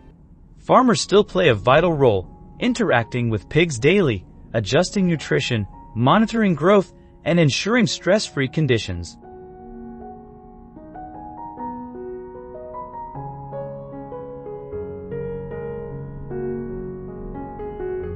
Finally, when the pigs reach market weight, typically around 280 pounds after 24 to 26 weeks, they are transported to processing plants that adhere to strict welfare standards. Livestock trailers with GPS, ventilation systems, and non-slip floors ensure pigs move comfortably, while humane handling processes maintain high ethical and food safety standards. When did farming become this advanced?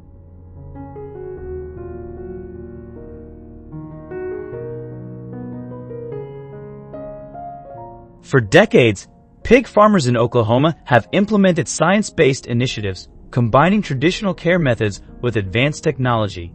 The result is safer, healthier, and more sustainable pork production. If you had the chance, would you want to visit one of Oklahoma's famous pig farms? Pigs on Oklahoma farms are typically raised for about 5.5 to 6 months, around 24 to 26 weeks, before reaching market weight, usually 280 pounds.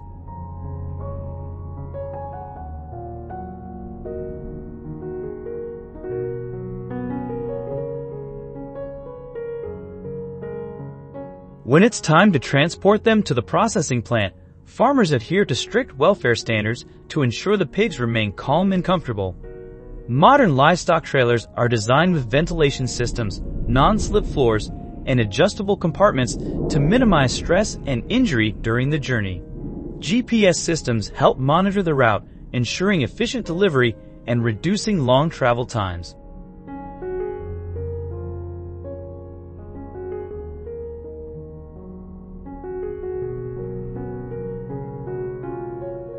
In an Oklahoma processing plant, workers in protective clothing and sanitary equipment meticulously handle each step of pork production to ensure safety, quality, and precision. USDA inspectors examine each pig, verifying health standards before processing begins. Technicians operate advanced equipment to ensure humane and efficient handling while the pork is processed in the facility.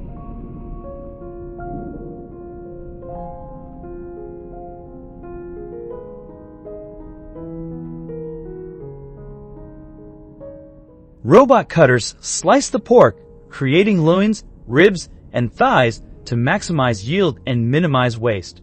Workers supervise the machinery, inspect meat cuts, and sort pork products for various uses. Even byproducts are collected for making gelatin, cosmetics, and pet food, ensuring that nothing goes to waste.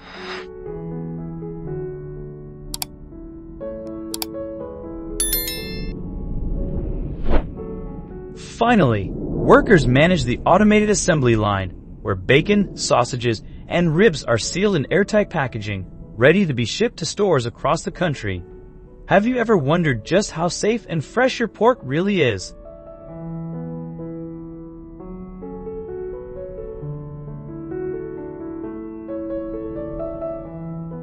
Thanks to modern technology and strict food safety standards, pork in the U.S. today is safer, fresher, and more traceable than ever before.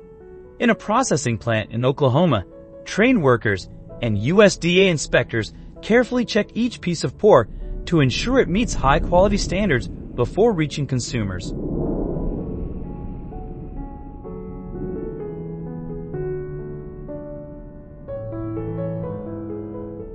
In addition to food safety, sustainability and ethics play a crucial role. Creative farming and processing methods have significantly reduced the environmental impact of pig farming, while American farmers maintain strict welfare standards to ensure responsible and humane care. The next time you cook bacon or ribs, consider choosing pork with clear origins.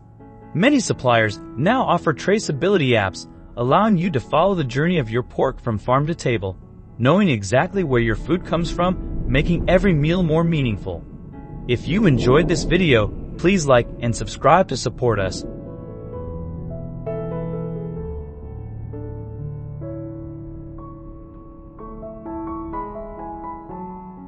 The United States is also one of the largest producers of foie gras. Sonoma County, California, and Hudson Valley, New York, are famous for producing high-quality foie gras. The production process focuses on feeding the geese during the last 3 weeks before harvest.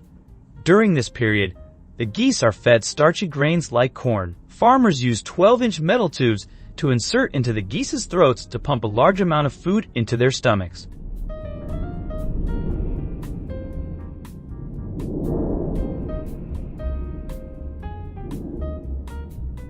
Around 20 to 24 weeks, the geese reach optimal weight and fat levels, and farmers begin the harvest.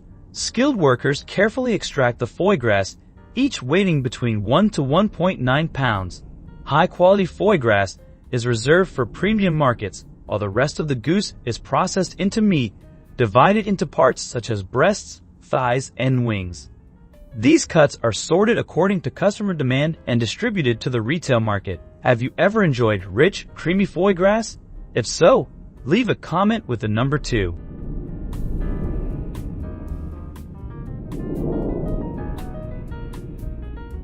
However, foie gras production in the U.S. is still relatively small compared to Europe, where about 80% of the world's foie gras is produced. In 2023, over 29,000 liters of foie gras were produced in the EU.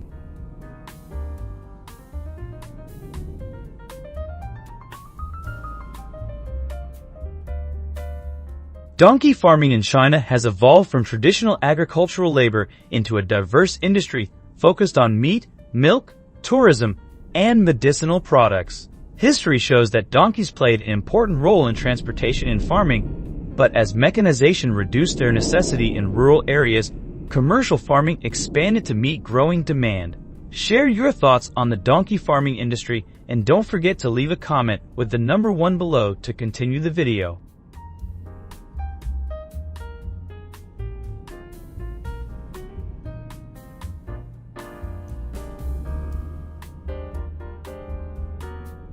Today, donkey meat is a prized delicacy in some regions, and donkey milk is sought after for its nutritional benefits.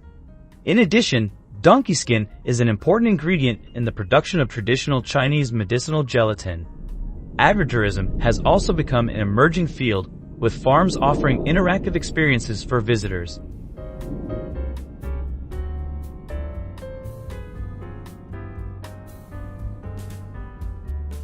Although the industry continues to grow, challenges such as sustainable livestock farming, ethical farming practices, and maintaining a stable donkey population remain major concerns for long-term growth. To meet the necessary purposes of donkeys in China, the design and size of breeding farms are crucial.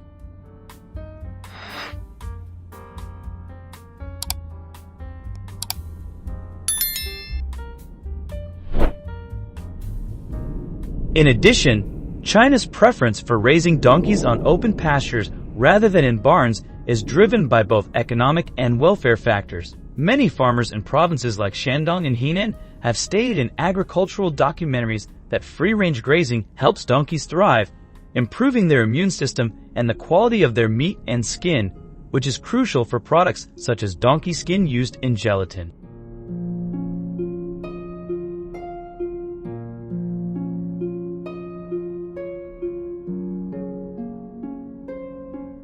Free-range grazing is also more sustainable, allowing donkeys to feed on natural grass, which reduces the need for costly feed. This model is not only cost-effective, but also reduces the environmental impact of intensive farming. In large-scale donkey farms in China, maintaining a high-quality herd is crucial to meet the growing demand for meat and skin. Farms that invest in superior genetic traits have reported a 20% increase in reproductive rates, ensuring a stable supply of healthy donkeys.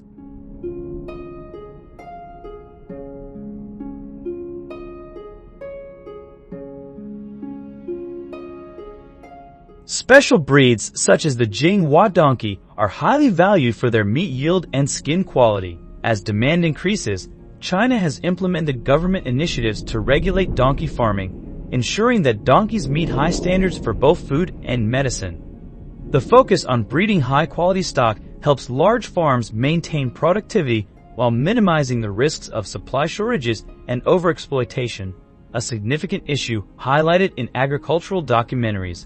In donkey farming, ensuring a reliable food source is crucial to maintaining the health and productivity of the animals.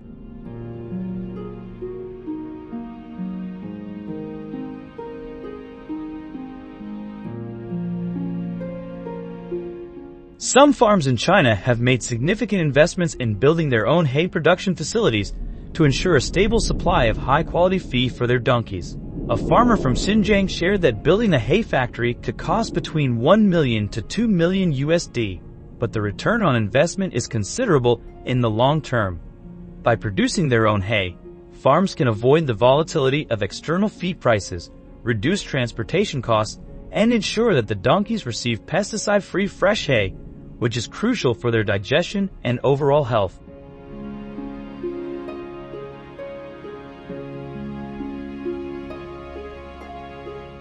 Transporting donkeys to processing factories, especially for the production of edgo, a traditional Chinese medicinal product, is an important process and sometimes a cause for concern in China, where the demand for donkey skin is very high. A large number of donkeys are imported from countries such as Mexico, South Africa, and Venezuela.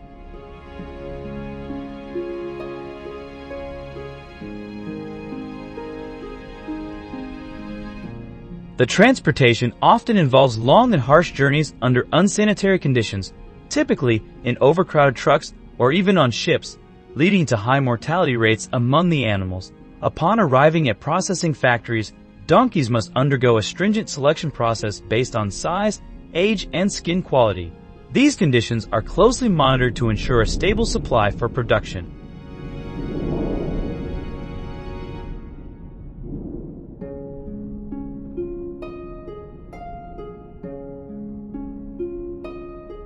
However, due to the immense demand, the trade faces serious ethical concerns regarding animal welfare and legal violations. The process of processing donkey meat in processing plants in China, as shown in agricultural documentaries, is highly specialized, focusing on methods that enhance the quality of the final product. The plants use modern techniques to ensure the meat retains its distinct flavor, with specialized processing lines aimed at efficiency and hygiene. These measures, such as controlling the tenderness of the meat and checking quality at each stage of processing, ensure that the meat remains tender and safe.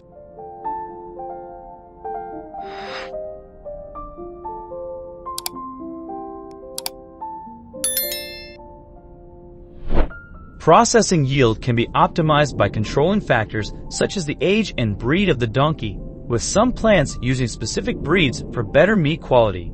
Additionally, different cuts of meat are processed separately, influencing the texture and flavor of the product, which is linked to the growing demand both domestically and internationally. High standards in processing play a crucial role in maintaining the reputation and market value of donkey meat in China. Thank you for watching the video. Do you face any challenges in livestock farming? Feel free to share your thoughts and questions, and we'll be happy to respond. If you like our video, please give it a thumbs up, share it, subscribe, and recommend the channel to your friends so they can watch too. Goodbye for now, and see you in the next one.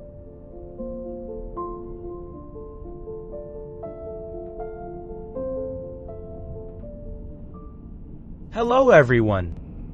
In this documentary, we will explore one of the largest wild boar meat processing plants in the world, where over 500,000 wild boars are processed every year. So how does this process work?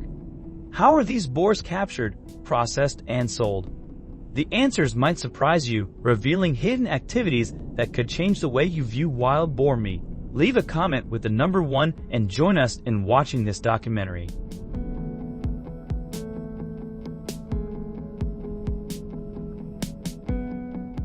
Wild boars are invading farms, destroying ecosystems, and posing an increasingly significant threat to agriculture and native wildlife. Currently, there are over 6 million wild boars roaming across Texas, Florida, California, and southeastern U.S. states, causing annual damage amounting to $2.5 billion.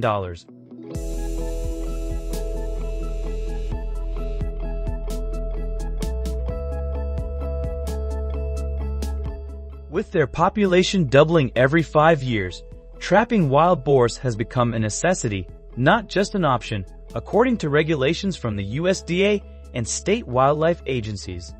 These regulations require wild boars to be trapped humanely and euthanized on-site to prevent the spread of disease. While some states, such as Texas, require special permits for transportation, modern trapping methods range from large cage traps that can capture entire herds to remote-controlled drop nets, ensuring efficiency and compliance with federal standards.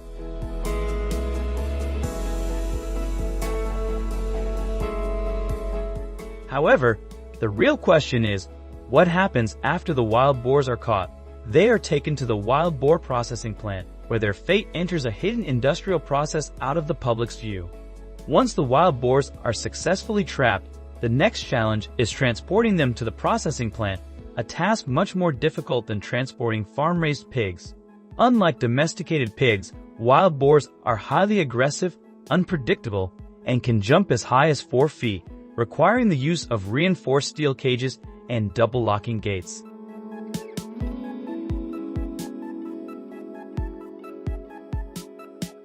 Farmers like John Peterson in Texas report losing up to 15% of the wild boars due to injuries or escape during transportation. According to Texas TPWD laws, transporting wild boars requires a permit to prevent the spread of disease, which adds to the costs. However, with the price of meat reaching $1.50, $2.50 per pound, many still accept these risks, providing a strong incentive for the wild boar processing industry to thrive. In the processing plant, wild boars undergo a tightly controlled transformation process to ensure that high-quality meat reaches consumers. Unlike farmed pigs, wild boars cannot be processed in mass production due to their diverse sizes ranging from 100 to 400 pounds, muscular structure, and varying health issues.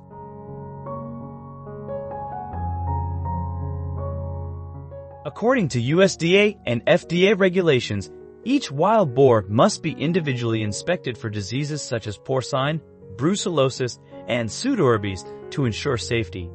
The process begins with gentle handling to reduce stress, followed by professional meat preparation, with precise cuts made to maintain quality. The meat is then quickly chilled to below 40 degrees Fahrenheit to preserve freshness and prevent bacterial growth.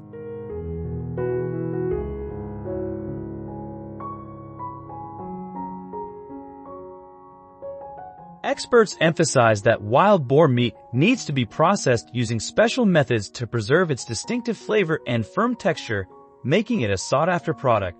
Understanding the care and expertise behind each cut of meat can help you appreciate why wild boar meat has become a popular choice. Would you be willing to choose wild boar meat over regular pork? This is the truth behind the wild boar processing process.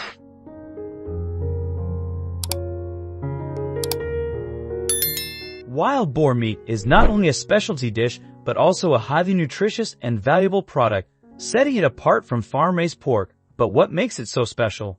Farmers praise its firm texture, low fat content of around 3% compared to 14% in farm-raised pork, and higher protein levels, making it a healthier choice.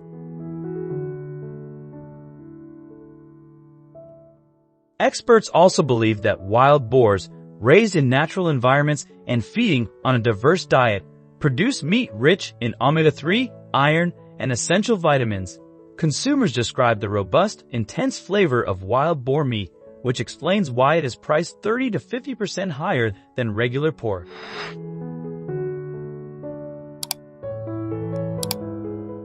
Have you ever tried wild boar meat? Let's explore why it's worth the higher price. In wild boar processing plants, as the demand for sustainable and ethical farming practices grows, small organic wild boar farms are emerging as a cleaner alternative to large-scale production operations. These farms focus on natural pasture grazing, using fewer antibiotics, and managing waste responsibly, reducing environmental impact.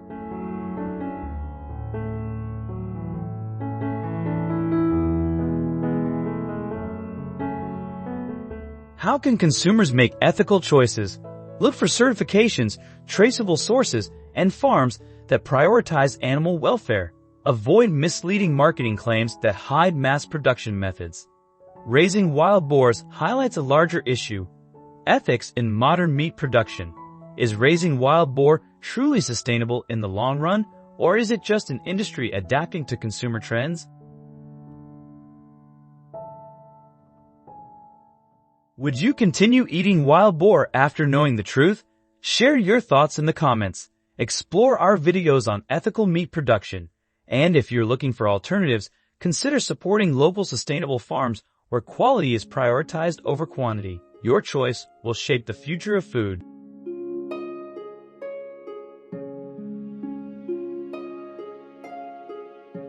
The United States is a country with one of the most powerful economic potentials in the world, with leading modern industries, including livestock farming. In Iowa, the application of advanced science and technology in livestock farming has brought significant development to the region. Millions of pigs are raised using scientific methods that ensure food safety for consumers. So, do you know the largest farm in Iowa? If you'd like to find out, leave a comment with the number 1 to explore under this video.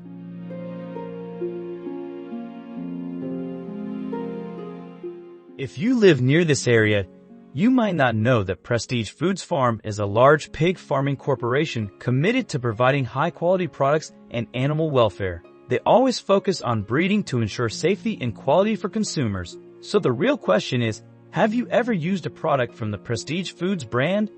If so, leave a comment below. A pig farm in Iowa can raise millions of pigs. This number highlights the difference compared to traditional farming models.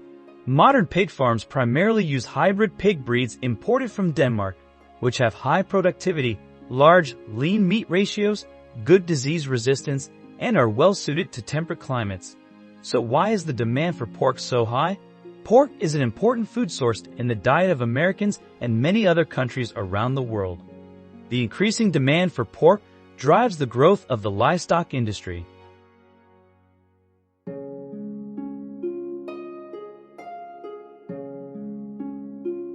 The next important aspect is that the barns are designed with modern features.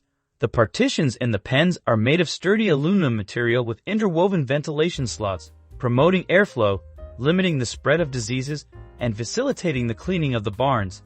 The barn floors are built with interwoven grids that allow urine and feces to drain easily, creating a clean environment for the pigs. This design helps farmers save time on cleaning and reduces the effort needed for barn maintenance.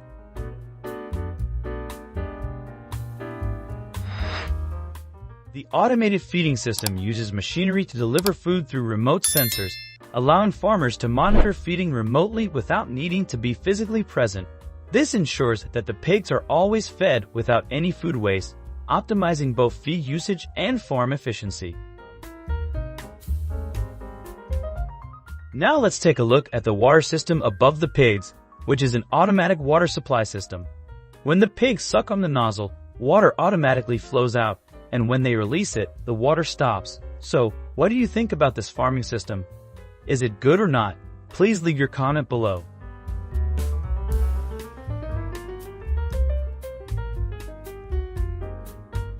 Selecting the right sows, mother pigs, is a critical step in pig farming as it directly impacts the productivity and quality of the piglets. In Iowa, farmers implement a strict selection process for sows to ensure that the piglets born are healthy and disease-free. On average, each sow should give birth to 10 to 12 piglets per litter and ideally go through at least 2 pregnancies. Therefore, choosing sows with strong legs, healthy hooves, good mobility, and no deformities during this stage is crucial for the overall health and success of the farm.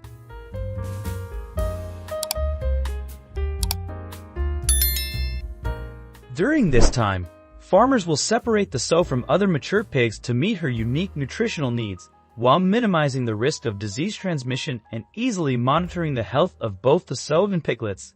Do you wonder why animals need to be kept in separate pens like this when the sow is pregnant and preparing to give birth. The sow's body at this stage is quite large, weighing between 200 to 250 elves, and her body can become quite heavy.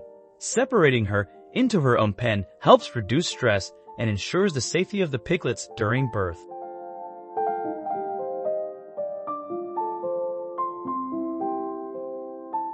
Grinding the feed for sows is an important part of the care and nurturing process to ensure they digest well and receive enough nutrition throughout the lactation period. The feed is ground into small, digestible pellets, which help the sow digest more effectively and absorb nutrients better.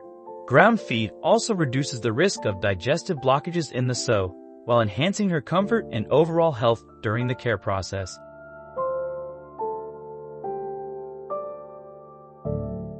According to recommendations from animal husbandry experts, the weaning of piglets from the sow and the introduction of solid feed typically occurs when the piglets are between 21 to 28 days old.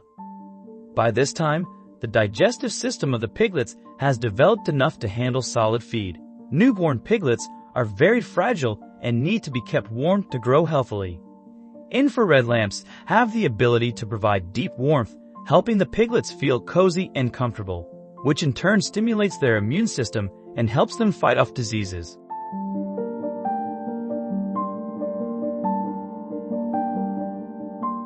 When they reach adulthood, livestock farmers will conduct health checks and administer vaccines to prevent African swine fever.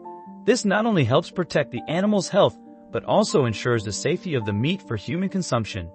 If your family raises pigs or other animals, I think you should follow the guidelines of animal husbandry experts and regularly vaccinate your livestock to avoid harmful diseases. So, my dear friends, if you've ever vaccinated your animals, please let me know in the comments below.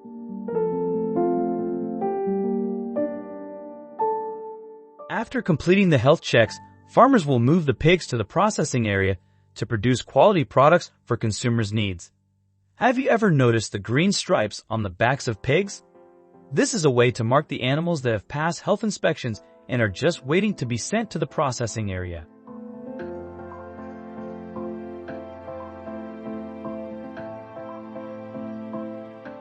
A 40-foot container truck is commonly used for transporting pigs in Nawa. This truck is 40 feet long, 8 feet wide, and 8 feet 6 inches tall. A 40-foot container can carry around 200 to 250 pigs.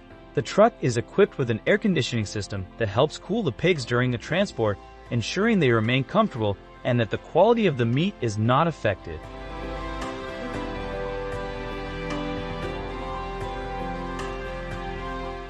The pork processing process at the plant begins with the separation of the pig carcasses after they have been stunned and thoroughly cleaned.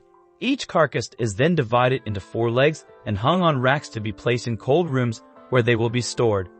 Each carcass is assigned a number for easy management and tracking of the production progress. The cold rooms are maintained at a temperature of 32 degrees Fahrenheit to ensure that the meat is properly preserved throughout the production process.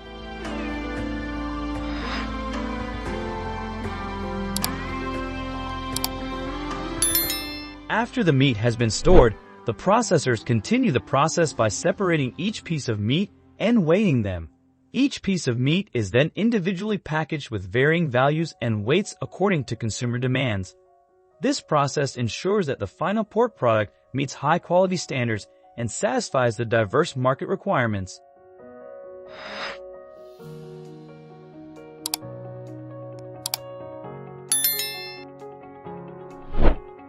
In Iowa, the state is renowned for its modern sausage-making process, which provides safe and high-quality products. The modern sausage-making process begins with selecting fresh pork. The meat is thoroughly checked to ensure food safety and quality. Next, the meat is ground and placed into a high-capacity grinder. Here, the meat is finely ground to create a uniform mixture. After that, spices and other ingredients such as salt, sugar, natural seasonings, and colorings are added to the meat mixture. Some manufacturers have their own unique recipes to create the distinctive flavor of their sausages. The meat and spice mixture is then transferred into a mixing machine to blend the ingredients thoroughly.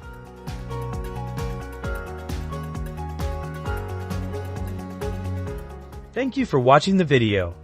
Are you facing any issues with livestock farming? Feel free to share your comments and questions. We're always ready to help. If you liked our video, don't forget to like, share, subscribe, and tell your friends so they can follow the channel too. Goodbye, and see you next time.